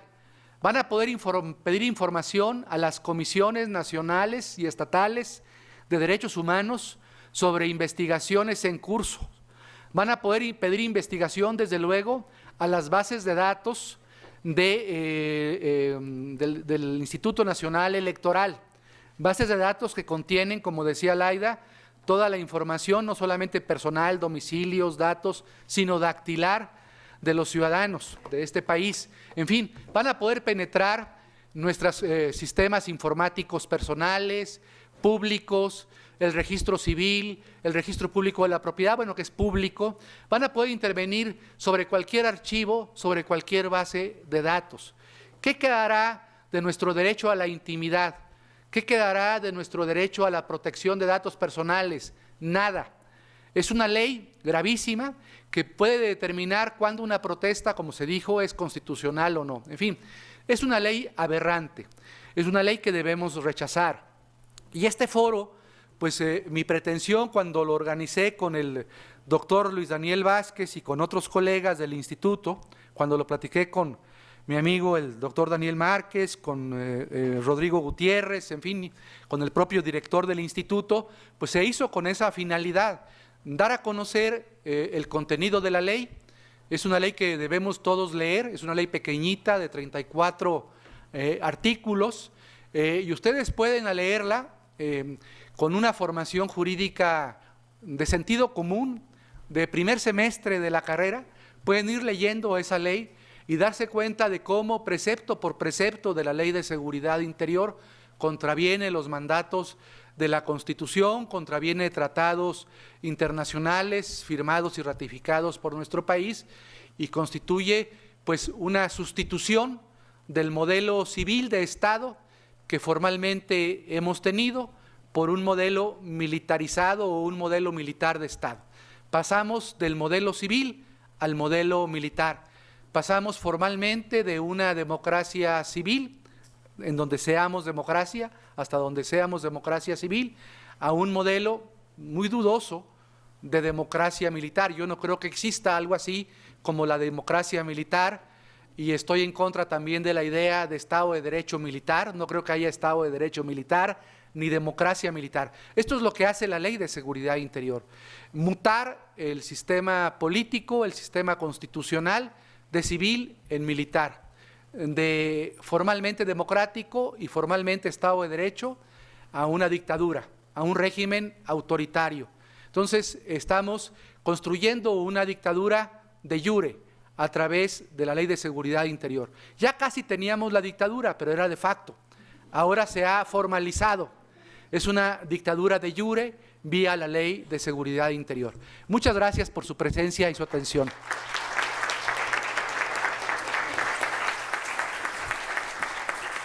Muchas gracias al doctor Jaime Cárdenas por su magnífica exposición, por la organización junto con el doctor Luis Vázquez, y efectivamente, como bien nos lo señala, pues y como bien lo señalaba también el doctor Daniel Márquez, cómo a través del lenguaje se pueden cambiar conceptos y a través de lo que se pretende ser un Estado de Derecho, cambiarlo a un régimen autoritario, así como a través de decir nuevos derechos humanos, vulnerar otros derechos. Bien, pues le damos la palabra a nuestro último ponente, el doctor Rodrigo Gutiérrez Rivas. Él es licenciado en Ciencia Política y Administración Pública por la Facultad de Ciencias Políticas y Sociales de la UNAM. Es doctor en Derecho por la Universidad Complutense de Madrid. Tiene una especialidad en Ciencia Política y Derecho Constitucional por el Centro de Estudios Constitucionales de Madrid.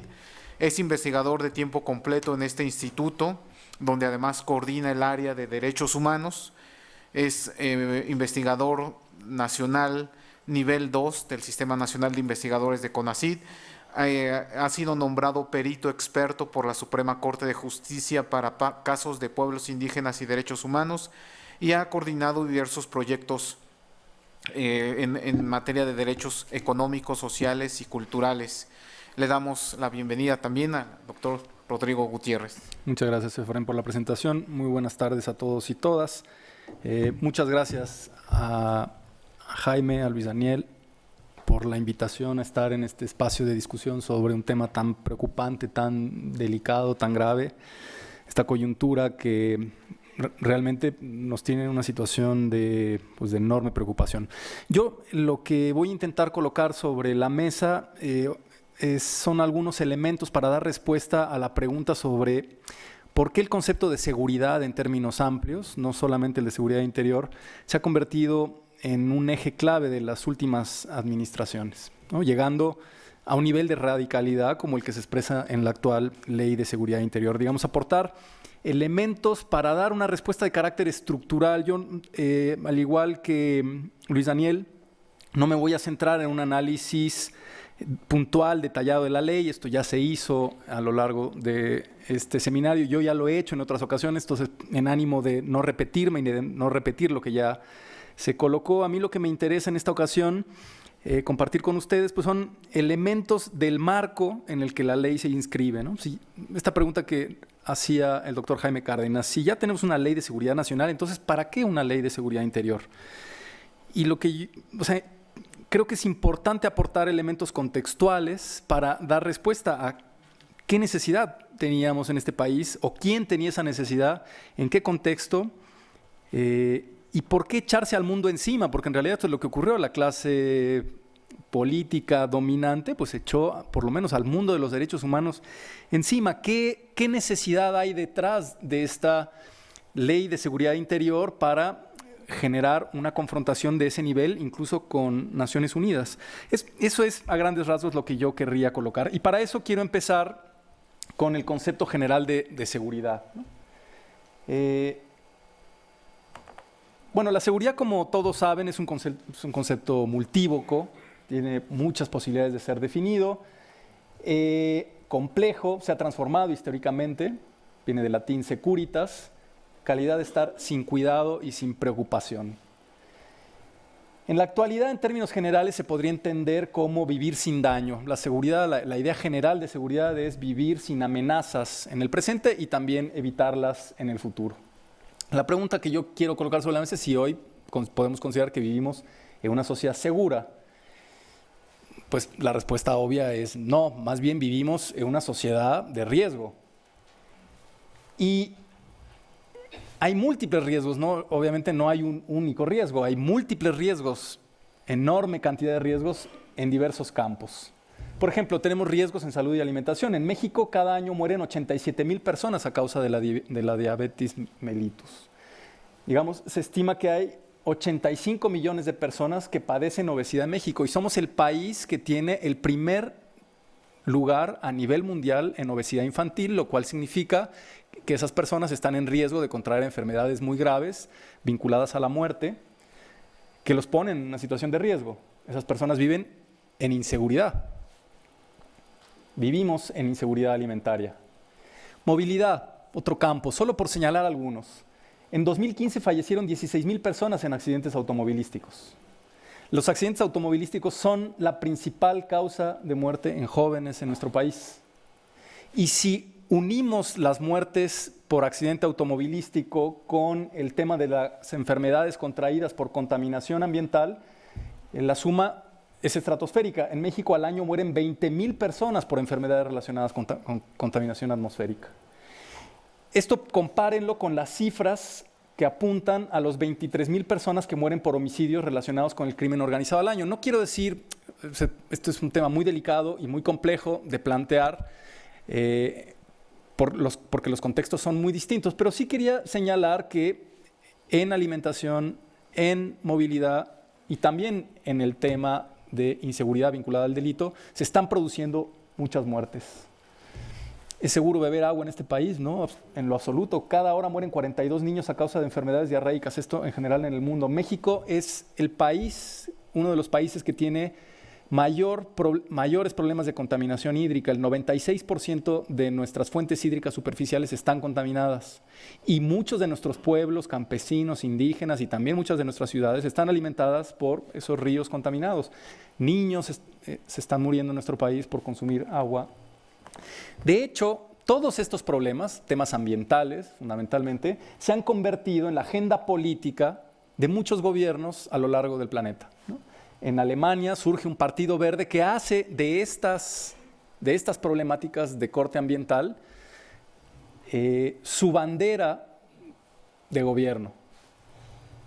El medio ambiente como leitmotiv para gobernar. Esta era una opción. Bueno, en México tenemos un partido verde que es el único partido verde de derecha que existe en el mundo, pero bueno, es una característica de nuestro país. Ha hecho de ese problema una bandera de gobierno, pero no nuestro gobierno.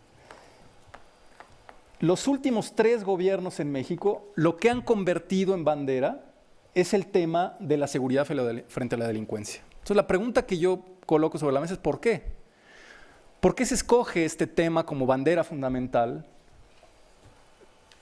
en el contexto actual? Y la respuesta, alguna respuesta que yo querría sumar, algunos elementos de respuesta que yo querría sumar a lo que ya seguramente se ha colocado en esta mesa, tiene que ver con el marco estructural en el cual se han producido estos 3 últimos años de gobierno.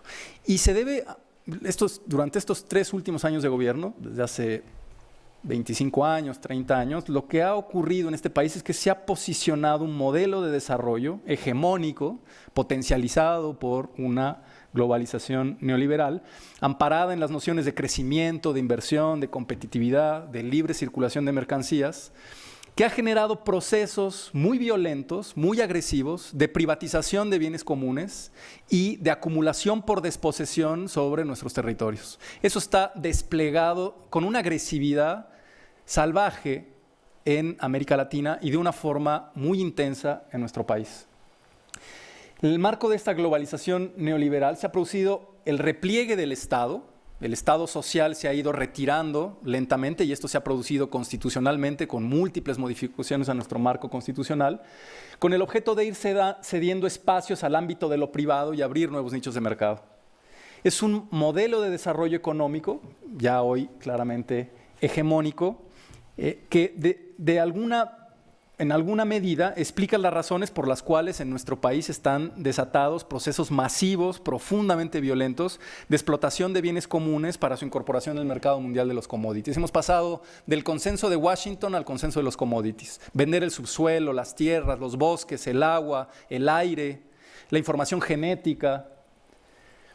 Ese proceso está en marcha en nuestro país de una forma criminal.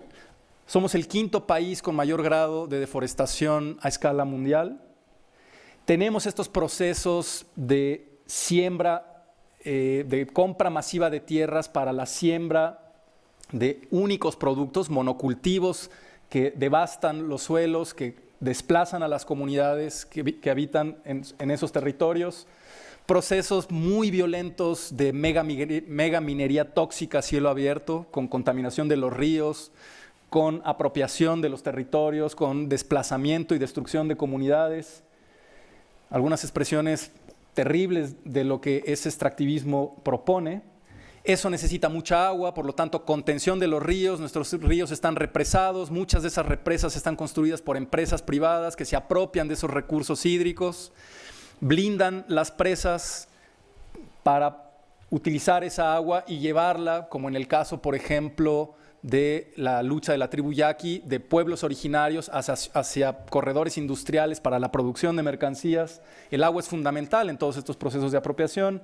Hotelería desbocada, todas nuestras costas, nuestros mejores paisajes vendidos al mejor postor.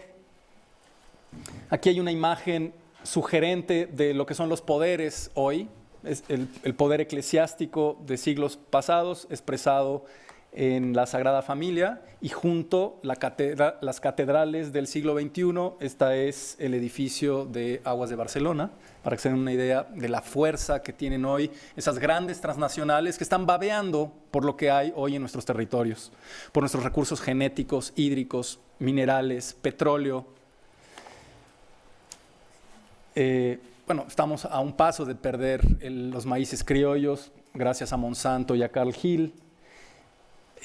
Privatización del agua, esta es la apertura del Foro Mundial del Agua encabezada por Carlos Slim, firmada por... Es un avance radical de procesos de mercantilización que además se produce en una esfera de naturalidad constitucional.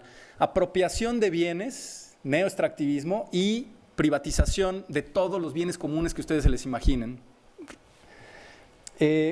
A través de esfuerzos en los que se han aliado poderes públicos y poderes privados. Y para eso hemos modificado o creado marcos jurídicos especiales.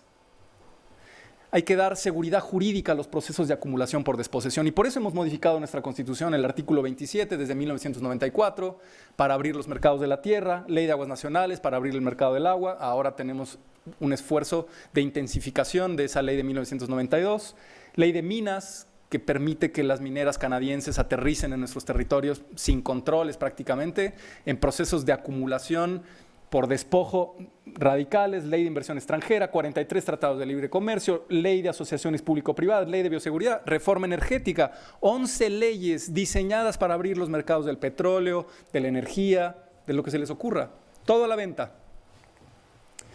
Claro, todo eso se traduce en violaciones de derechos humanos. Este despojo radical, que además está destruyendo a los pueblos y a los territorios, está produciendo un epistemicidio muy agresivo, con desplazamientos forzados, migraciones, destrucción de vidas y de culturas, de lenguas. Tenemos lenguas que están en extinción debido a estos procesos radicales de apropiación.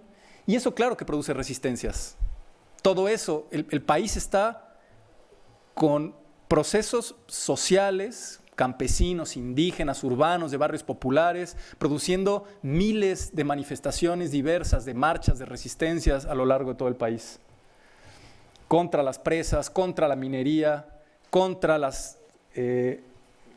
contaminación producida por el petróleo. Ahora tenemos el fracking en puerta, que es verdaderamente una locura. Como saben, en otros países está prohibido, incluso en la ciudad de Nueva York está prohibido el fracking. Aquí ya lo legalizamos. En fin, luchas extendidas contra todos estos procesos.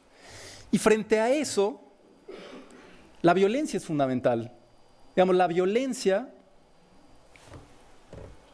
y la dosificación de la misma es una estrategia de control en un contexto de reapropiación territorial. Lo que está ocurriendo, y por eso lo que está ocurriendo en el país es un proceso de reapropiación. Digamos, estamos volviendo al siglo XIX a volver a poder tener cantidades inimaginables de tierra para poder sembrar soya transgénica en Quintana Roo. Esos procesos territoriales de reapropiación, que además se traducen en empobrecimiento, desplazamiento, precarización de las mayorías, aumento de la desigualdad, más pobreza, no estamos combatiendo la pobreza, la estamos aumentando, producen resistencias. Y por eso la violencia, en realidad, es una estrategia de dominación para atemorizar, para paralizar esa movilización y la protesta, especialmente de esas clases populares que se resisten y que están hoy intentando pues, no representar el papel que el libreto del neoliberalismo les asigna. Por lo tanto, las expresiones de violencia que estamos viendo por todo el país no son excesos policiales, por ejemplo, como nos hicieron creer en Tanguato o en Tlatlaya, de policías que de pronto se salen de control, ni casos esporádicos ni casos aislados. En el Instituto de Investigaciones Jurídicas hemos construido un índice de letalidad que nos permite entender cómo están, por lo menos nos permite aproximarnos a entender cómo están entrando las fuerzas federales, militares y de marina en los territorios en el país. Y no son excesos policiales esporádicos ni casos aislados, es un patrón de comportamiento de estas fuerzas sobre el territorio. Bueno, Atenco no es el mejor ejemplo, ahora vale la pena recordarlo, en tanto que la Corte Interamericana de Derechos Humanos acaba de, va a revisar el caso, y nada más y nada menos que el gobernador del Estado de México fue quien produjo eso. Atenco, aquí lo dice, we act to reestablish order and tranquility. Esa es la mirada, ¿no?, del uso de la violencia supuestamente dosificada para el control social sobre estas expresiones de resistencia frente a los procesos de apropiación. Bueno, pues a esa ofensiva neoliberal lo que se suma es una ofensiva neoconservadora que se expresa en un derecho a la seguridad que está bañando todo nuestro marco constitucional. No solamente es la reforma, no solamente es la ley de seguridad interior. Ha habido una reforma penal que ha constitucionalizado el arraigo, por ejemplo, una reforma penal que ha sido calificada por investigadores de este Instituto de Investigaciones Jurídicas, como el doctor Sergio García Ramírez, como una reforma penal del enemigo. Crear un régimen constitucional de excepción para delincuencia organizada, en donde cabe todo. Por lo tanto, cualquiera, el día de mañana que sea acusado de secuestro, no tiene derecho al debido proceso, puede ser arraigado, puede ser enviado a una cárcel de alta seguridad. Estamos sujetos a eso en cualquier momento y eso está avalado constitucionalmente. ¿Cómo ha evolucionado el concepto de la seguridad en la Constitución de la ciudad, en la Constitución mexicana? Fíjense, en 1824 la noción de seguridad aparecía en 3 ocasiones, en el 57 en 3 ocasiones, en 17 6 ocasiones, en 2017 47 veces. O sea, la noción de seguridad bañó nuestra Constitución en múltiples artículos, en muchas expresiones: seguridad pública, seguridad nacional y ahora seguridad interior. Bueno, no voy a profundizar en cada una de ellas porque me queda ya poco tiempo.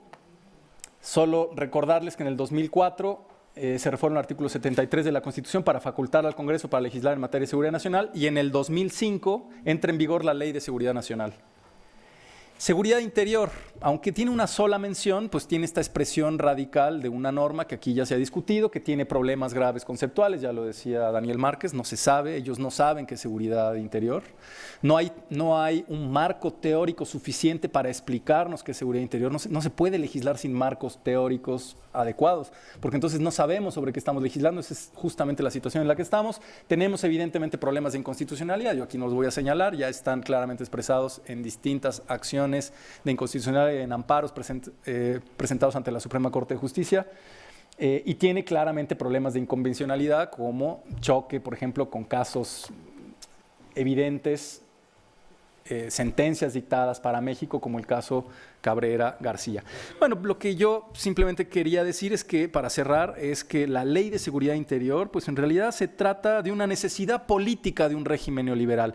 Se trata de regular y darle carta de naturalidad a una decisión de facto de Felipe Calderón de sacar al ejército a la calle, en una necesidad que tienen las élites políticas en esta coyuntura de vincularse con los militares.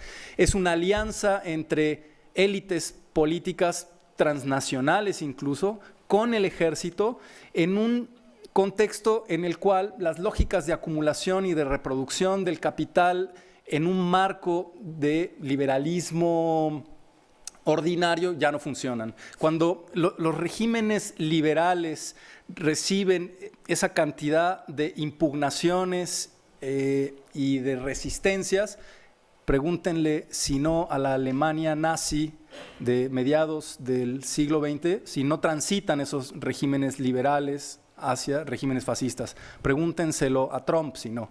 Estamos en ese proceso de tránsito de un régimen liberal constitucional, como lo decía muy bien el doctor Jaime Cárdenas, hacia un régimen fascista, en donde, desde mi lectura, lo que hay es una alianza entre élites económicas con ejército para permitir o para seguir avanzando en los procesos de acumulación y desposesión que están a todo lo que dan en nuestro país. Muchas gracias.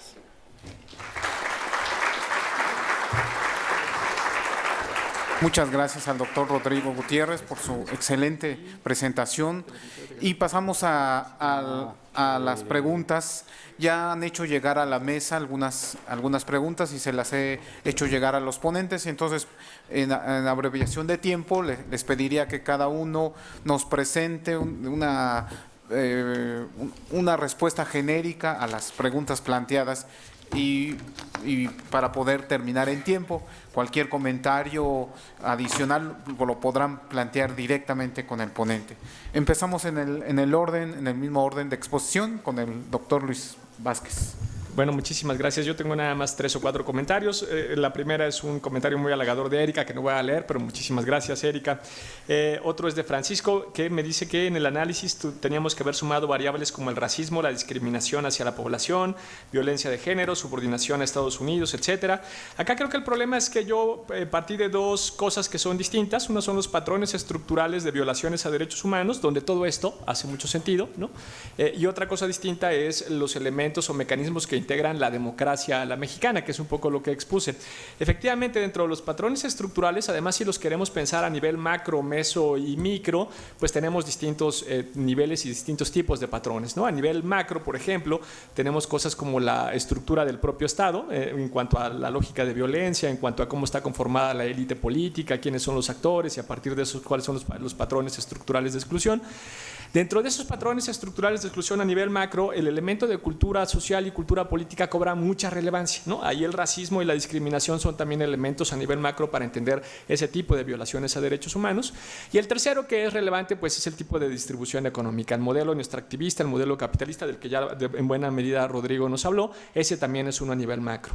A nivel meso, para entender también los patrones estructurales de violaciones a derechos humanos, son más bien como los acuerdos institucionales, ¿no? Lo mal diseñadas muchas veces que están esas instituciones y por lo cual no solamente no logran proteger ni garantizar los derechos humanos, sino que muchas veces son los actores que principalmente los violan. Y a nivel micro, esos patrones estructurales de violaciones a derechos humanos se leen a partir estrictamente de los individuos. Entonces ahí tenemos problemas, por ejemplo, de capacitación, problemas de sensibilización en derechos humanos, de este tipo de cosas, ¿no? Habría que ver esos 3 niveles. Eso cuando pensamos los patrones estructurales de violaciones a derechos humanos, pero en mi presentación yo le puse un poco más de atención a los elementos o mecanismos que integran la democracia a la mexicana. Una pregunta más que tenía viene de Paulina Abadillo, que es muy interesante. Me dice o pregunta qué riesgos se observan para la seguridad de las mujeres y la procuración de justicia en los casos de feminicidio y violencia de género en el contexto de la ley. Y me parece que acá habría que mirar 2 cosas distintas. Una que tiene que ver efectivamente con los feminicidios y además con los feminicidios en relación con la impunidad estructural. En las discusiones que solemos tener en estos 2 colectivos, tanto en Seguridad Sin Guerra como en el colectivo Fiscalía que Sirva, en donde yo participo muchas veces, pensamos que hay que ser estratégicos y pragmáticos, y esto no tiene nada que ver con Andrés Manuel López Obrador, sino que tiene que ver con que finalmente, por ejemplo, tenemos el lío de feminicidios. El principal problema de feminicidios es la impunidad. Bueno, pues vamos a la fiscalía, ¿no? Porque el problema justamente es que la fiscalía no investiga. Tenemos el problema de desaparecidos. Otra vez, el principal problema de desaparecidos es la impunidad y pues vamos a la fiscalía. Tenemos el problema de tortura. El principal problema de tortura es la impunidad. Regresamos a la fiscalía. Entonces, cuando vemos que en realidad todo nos regresa de alguna manera a que lo que tenemos es ausencia de investigación, ausencia de sanción, ausencia de justicia y ausencia de verdad, bueno, pues entonces hay que ponernos estratégicos y hay que pensar en una fiscalía que sirva, ¿no? Y después, ¿cómo vamos a reproducir esa lógica de independencia hacia las entidades federativas? Entonces, claro que tiene que ver con los feminicidios, ¿no? Parte obviamente de la impunidad estructural que existe en México es que ahí caben los feminicidios junto con el resto de las violaciones a derechos humanos. El segundo punto sobre violencia de género, que es muy importante, tiene que ver con que esta lógica de ley de seguridad interior obviamente lo que va a generar son pues, procesos de violaciones a derechos humanos que son los que hemos ya venido viendo desde el 2007 hasta la fecha, ¿no? 200,000 muertos, desaparición de forma generalizada, tortura de forma generalizada, en fin, esto que conocemos, ¿no? Dentro de ese marco, obviamente la violencia que se ejerce contra la mujer tiene sus particularidades y también ya las hemos visto lamentablemente. Es decir, una cosa distinta es cuando lo que tienes es la apropiación del cuerpo de la mujer como un botín de guerra y con una lógica totalmente totalmente distinta. Y cuando yo digo que esto ya lo hemos visto, pues bueno, el caso que ya Rodrigo mencionaba, las mujeres torturadas sexualmente en el caso de Atenco, que ahora justamente están ante la Corte Interamericana de Derechos Humanos porque su caso no se investigó en el momento correspondiente en México y por eso es que tuvieron que ir a la justicia internacional. Todas ellas sufrieron, o muchas de ellas sufrieron justamente tortura sexual, es decir, fueron violadas, sus cuerpos fueron apropiados por elementos de la seguridad y fueron justamente tomadas como botín de guerra. Y no es el único caso que se encuentra entre la Corte Interamericana, ya hubo también resueltos casos específicos que tienen que ver con el de caso Fernández Ortega y otro contra México, en donde lo que tenemos otra vez son mujeres cuyos cuerpos son tomados como botín de guerra, que son torturadas sexualmente y que después, y en este caso específico, mientras que en el otro fue por policías, en este caso en el de Fernández Ortega, que ya fue hecho, más bien que ya tenemos sentencia ante la Corte Interamericana, directamente fue por militares, ¿no? Entonces, este es el otro peligro que existe, es decir, dentro de un marco generalizado de violaciones a derechos humanos, las violaciones que tienen que ver con violencia de género cobran este tipo de características y este tipo de características son cosas que nosotros ya hemos visto en México. Entonces, ese es el otro problema grave de la Ley de Seguridad Interior, tal como está establecida. Y la última pregunta, aquí debe estar mal porque la formula Luis Vázquez y es para Luis Vázquez, entonces debe haber un error. No sé quién formuló esta, pero me preguntan básicamente que considerando que ahora las protestas pacíficas van a ser reguladas por los militares, ¿qué manera tenemos como sociedad para hacer una reestructuración, digamos, del Estado sin que caigamos en la corrupción o el encubrimiento? Y esta yo creo que es la más difícil de todas. Me gustaría decir que yo tengo una respuesta para esto y que sé cómo vamos a modificar o cómo vamos a parar por lo menos lo que está pasando ahora en México.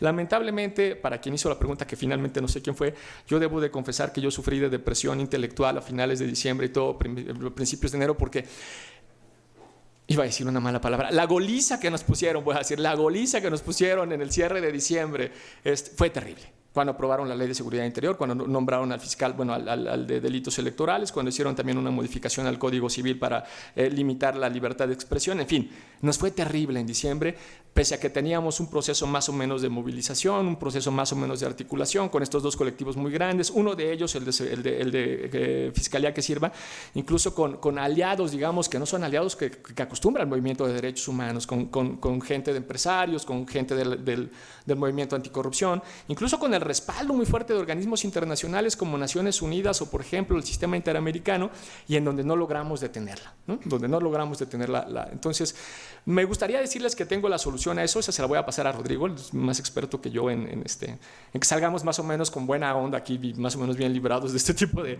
foros. Lo que sí creo que podemos hacer es, y ya Jaime lo mencionaba de alguna manera, mantener la lógica de la movilización pacífica. Eso no lo vamos a poder evitar, ¿no? Y bajo esta lógica estratégica y pragmática, primero pensar cuáles van a ser los objetivos específicos de ese tipo de movilización pacífica en los dos sentidos, movilización social por un lado, pero también movilización jurídica y echar a andar lo poco que se pueda los mecanismos de rendición de cuentas, tanto nacionales, pero pensando en que vamos a llegar tarde o temprano a los locales, independientemente de que los locales sean el sistema interamericano, el sistema universal de derechos humanos, incluso la Corte Penal Internacional, ¿no? Pero mantener eso en la mirada sin abandonar, por supuesto, la necesidad, entre otras cosas, de la movilización social por un lado y en consecuencia también de la movilización de la opinión pública por el otro. Pues eso, me gustaría decir que tengo una respuesta para esa pregunta, lamentablemente no, y también sé que nos vienen momentos difíciles, pero también creo que ahí por ahí puede haber buenas noticias. Gracias. Doctor Daniel Márquez. Muy bien. Me preguntan, ¿la Ley de Seguridad Interior es una amenaza a la seguridad nacional? Todos somos una amenaza a la seguridad nacional últimamente. Así es de que no se preocupe la persona que formula la pregunta. Al final, el problema con los instrumentos, con las herramientas, pues no es tanto el tema de que directamente se constituyan o no en amenaza. Pueden estar bien diseñadas, mal diseñadas, bien argumentadas, mal argumentadas, pueden encaminarse a solucionar problemas o pueden ser el problema. Quizás este es el sentido de la pregunta. Pero en general, los argumentos que hemos estado escuchando que se vierten por los diversos especialistas en el seminario están más enfocados al contexto operativo de la propia ley. Esto significa que es muy probable que la ley se convierta en una amenaza no tanto a la seguridad nacional, sino a la seguridad ciudadana en el momento en el cual los operadores jurídicos decidan, de esta norma, decidan hacer uso de las facultades tan ampliamente discrecionales que la ley les permite, porque ahí se podrán violar paradigmas como transparencia, rendición de cuentas, seguridad jurídica, se podrán vulnerar el derecho a la protesta, debido proceso legal, legalidad, etcétera, etcétera. O sea, el problema es el directamente vinculado a la operación de la norma. Aquí entonces, con los puntos suspensivos, ¿qué diferencia hay entre la Ley de Seguridad Nacional y la Ley de Seguridad Interior? Yo había elaborado todo un argumento asociado al tema a partir del análisis del artículo 4, fracción segunda de esta Ley de Seguridad Interior, y sobre todo sus nexos que hay entre los artículos 3 y 5 de la Ley de Seguridad Nacional. Yo llegaba a una conclusión que me preocupa. Las únicas dos diferencias que encuentro entre una y otra están relacionadas con los temas de salud, que eso le corresponde al Consejo General de Salubridad o a la Secretaría de Salud, y con el auxilio a la población civil en casos de desastres, que eso yo lo vinculaba al problema de protección civil, aunque bueno, históricamente tenemos un empuje desde la década de los 80 con la presencia del Ejército aplicando el plan DN3 de auxilio a la población civil. Si aceptamos el argumento que plasmé durante mi exposición, en el sentido de que seguridad nacional es un género y que seguridad interior es una de sus especies, pues tenemos un absurdo interesante. El Congreso nos hizo el favor de darnos dos leyes de seguridad nacional, como que dijo, pues en 2004 hice la reforma constitucional, en 2005 expedí la ley de seguridad nacional, pero se me olvidaron estas pequeñas cositas. Ahora voy a hacerlo en esta ley llamada de seguridad interior. El problema es que esas pequeñas cositas que se le olvidaron, pues prácticamente muestran que en el Congreso tienen la mano muy pesada en contra de sus propios gobernados. Esa es una parte que a mí me está preocupando, porque al final parece ser que no entendieron el derecho internacional de los derechos humanos, que a partir de la reforma de 10 de junio de 2011 es derecho positivo en México, y que lo era desde antes, pero lo podríamos decir así. Y la otra parte es que no entendieron que una sociedad tan lastimada como la mexicana, parece que la única herramienta efectiva de política con la que cuenta es la movilización social. Entonces ahí hay un debate que... Aquí me preguntan, como hipótesis, ¿descartaríamos la idea de tener un gobierno pinochetista en unos años si se llegara a constitucionalizar la Ley de Seguridad Interior por parte de la Suprema Corte? Yo le pediría a quien formula la pregunta pues que vea la acción de inconstitucionalidad 1/96. Desde esa fecha se ha dado carta de naturalidad a los procesos de participación de las Fuerzas Armadas en tareas de seguridad pública, seguridad interior. O sea, eso hay que aceptarlo como parte de la problemática, y también le pediría que leyera a la persona estas dos que son interesantes. Hay una tesis y una contradicción de tesis. Las del Pleno J38-2000 y la aislada del Pleno 2996, que precisamente se hace un análisis del artículo 129 constitucional. O sea, y también desde la doctrina se nos ha alertado. Por ejemplo, Sergio Aguayo, en algunas de sus obras, nos advierte que pues México vive en una especie de estado bonapartista, con una fuerte participación de los militares en la vida pública. Que no nos demos cuenta, porque hay que aceptar que en muchas ocasiones el Ejército, la Armada y la Fuerza Aérea tienden a ser muy discretos en sus modos de actuar. Bueno, pero si ustedes, por ejemplo, analizan cómo funciona el Centro de Investigación y Seguridad Nacional, no se hace nada si no lo aprueba la sección segunda del Estado Mayor de la Defensa. El Estado Mayor de la Defensa es el que se ocupa de acciones de inteligencia y contrainteligencia. Y no se hace nada tampoco ahí, sino lo aprueba la Agencia Central de Inteligencia norteamericana. O sea, hay que entender que eso es lo que está sucediendo estructuralmente en el país. Entonces, pinochetismo, pues creo que México ha, como lo destaca Daniel Vázquez, ha tenido la inteligencia de construir la democracia a la mexicana. No sé qué signifique eso, honestamente, porque, pues sí, hay grupos que tienen habilidades o capacidades para expresarse de manera abierta, para movilizarse. Y generalmente son grupos vinculados a organizaciones de la sociedad civil o a empresarios, o como nosotros, grupos de académicos. Pero hay grupos de personas a las que no se les reconoce ni siquiera la calidad de seres humanos. Y son territorio de casa de policías, son territorio de casa de cualquier individuo que tenga algún poder o algún fuero. Entonces, lo último, ¿dónde podemos consultar el documento que preparó para su ponencia? Jaime contestó ya. Gracias. Muchas gracias. Doctor Jaime Cárdenas. Sí, bueno, comienzo con lo último. Perdón, aquí hay. Comienzo con lo último, decirles que todas estas ponencias, bueno, yo creo que todos los ponentes las entregarán en tiempo y forma, el doctor Márquez ya la entregó. Todas las ponencias se publicarán en un libro próximamente, ¿no? Lo que tarda la edición en el instituto, pero serán publicadas en un libro colectivo. Me hicieron a mí algunos comentarios y preguntas.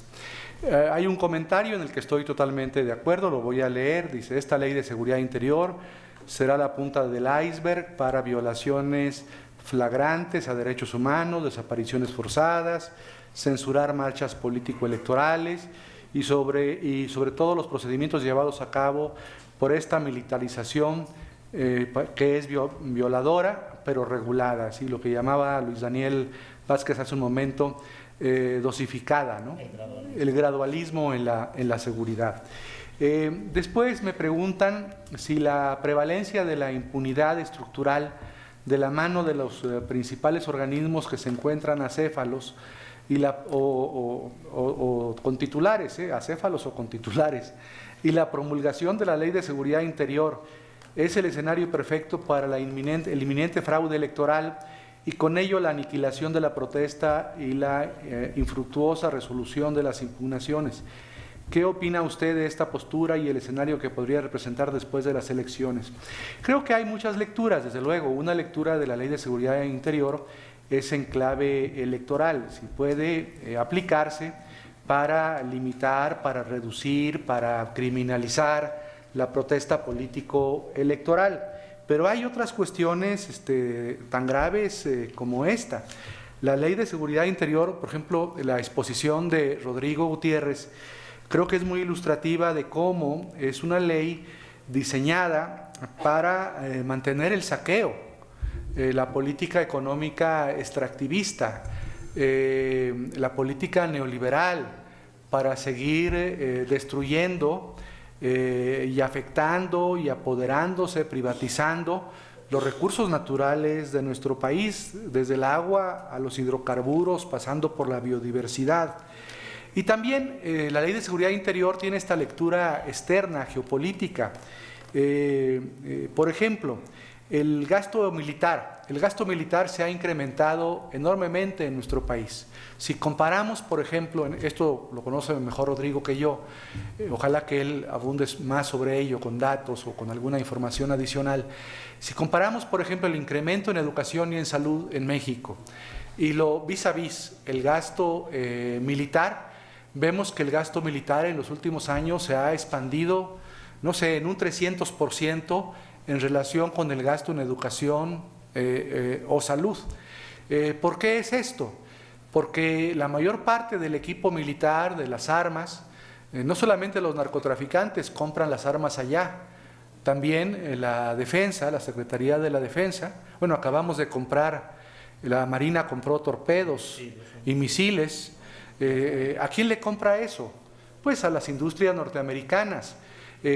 Todos los estudiosos de la economía norteamericana saben que una de las claves del desarrollo económico de los Estados Unidos es lo que le llaman ellos el complejo militar industrial. Un motor de la economía norteamericana, de la economía mundial, es el gasto excesivo de los Estados Unidos en armamento, tanto para uso propio como para venta a terceros países, como es el caso de México. Entonces, esta Ley de Seguridad Interior tiene muchas finalidades. La principal finalidad es el control de la sociedad. Es un mecanismo de control social, es para el control social, para limitar la protesta ciudadana, para evitar o reducir el reclamo ciudadano, para anular las vías jurídicas de reivindicación o las vías políticas de protesta. Realmente la mutación, implica una mutación del Estado mexicano, formalmente democrático, formalmente de derecho, hacia un Estado, como decía hace yo un momento, hacia un Estado autoritario, hacia un Estado dictatorial, militarizado. Muchas gracias. Y me preguntaron también si el general Cienfuegos tendría algún interés político. Yo pienso que el principal interés político del general Cienfuegos y de todo el alto mando militar mexicano es ganar pues impunidad, lograr la impunidad a través de esta ley, más allá de sus preferencias electorales. Doctor Rodrigo. Gracias. A mí me preguntaron cuál es la diferencia entre seguridad pública, seguridad nacional y seguridad interior. Supongo que eso ya se habrá debatido mucho. Voy a repetir. Seguridad pública, fundamentalmente, la seguridad pública está fundamentalmente orientada a combatir el delito en nuestras calles y, como dice expresamente el artículo 21 de nuestra Constitución, eso debe de quedar en instituciones de carácter civil. Los militares no pueden llevar a cabo labores de seguridad pública. La Ley de Seguridad Interior habilita, roza en algunos de sus artículos el tema de la seguridad pública y por eso se ha dicho que es violatoria del artículo 21 constitucional. Bueno, por lo tanto, seguridad pública, delincuencia común y por lo tanto ministerios públicos y policías serían quienes se tendrían que encargar de ello.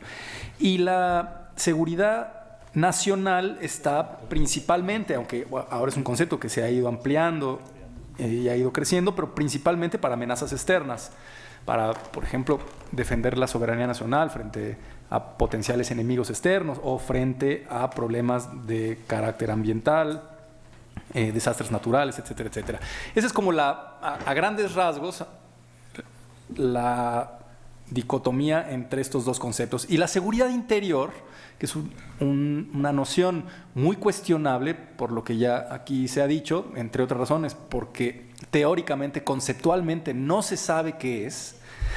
Ustedes busquen en el internet o busquen un libro del Instituto de Investigaciones Jurídicas o un libro que se haya producido en alguna instancia de reflexión académica que tengan los militares, si es que la tienen, y van a ver que no encuentran un solo texto que permita precisar ese concepto. Es como si yo les digo, vamos a crear organismos constitucionales autónomos. Bueno, antes de que hayan surgido esos organismos constitucionales autónomos, tuvo que haber surgido una doctrina, una teoría, el derecho comparado, cómo se relacionan con el Estado, qué naturaleza tiene, cómo funcionan, cómo intervienen en la lógica de la división de los poderes, ¿no? Tiene que haber un marco teórico que nos permita entender esa nueva institución, cómo va a formar parte de nuestro entramado jurídico constitucional. Seguridad interior no tiene nada de eso. Es una ocurrencia de un sector de nuestra población que está introduciendo un elemento extraño, extravagante, que se posiciona entre seguridad interior y seguridad pública. Los militares están preparados y las instituciones militares están diseñadas para atacar enemigos. Al darles facultades a los militares de llevar a cabo labores de seguridad pública, en realidad lo que están haciendo es convertir a la sociedad, a nosotros. Por eso la imagen con la que nosotros comenzábamos la presentación es de un militar apuntándonos a nosotros, porque la ciudadanía en la lógica de la seguridad interior es quien se convierte en el enemigo. Todos hoy quienes estamos aquí en este espacio somos potenciales enemigos dentro de la lógica de la seguridad interior. Ese es el enorme riesgo y la preocupación que se ha colocado desde el campo de la academia y fundamentalmente de los derechos humanos. Es, como dice muy bien Jaime, el tránsito hacia una nueva lógica, yo no diría constitucional, sino inconstitucional, un estado de excepción que le otorga facultades a un cuerpo muy peligroso que debería ser la última ratio en el Estado y que hoy va a poder hacer esas labores que ponen en riesgo nuestra vida y nuestros derechos. Pues muchas gracias a todos los ponentes y sobre todo a ustedes, los asistentes. Le doy la palabra al doctor Luis Daniel Vázquez para que haga la clausura. Bueno, lo haré en realidad muy brevemente. Muchísimas gracias de verdad por el aguante. Perdón, que yo sé que es que yo soy menos formal, ¿no? Que donde yo trabajaba somos menos formalistas. Muchísimas gracias por el aguante. Lo que les pediríamos es que ahora que ustedes ya tienen un montón de información sobre en realidad la mala noticia que es la Ley de Seguridad Interior, tanto para el Estado de Derecho, para libertad, para los derechos humanos, bueno, para mí, para ustedes, para su gente cercana, les pediría que se conviertan en el alma de las reuniones y en el alma de las fiestas y socialicen esta información, ¿no? Y cuenten un poco, pues, la bronca de verdad en la que nos están metiendo. Y siendo las 17:11 damos por clausurado este seminario sobre Ley de Seguridad Interior. Muchas gracias.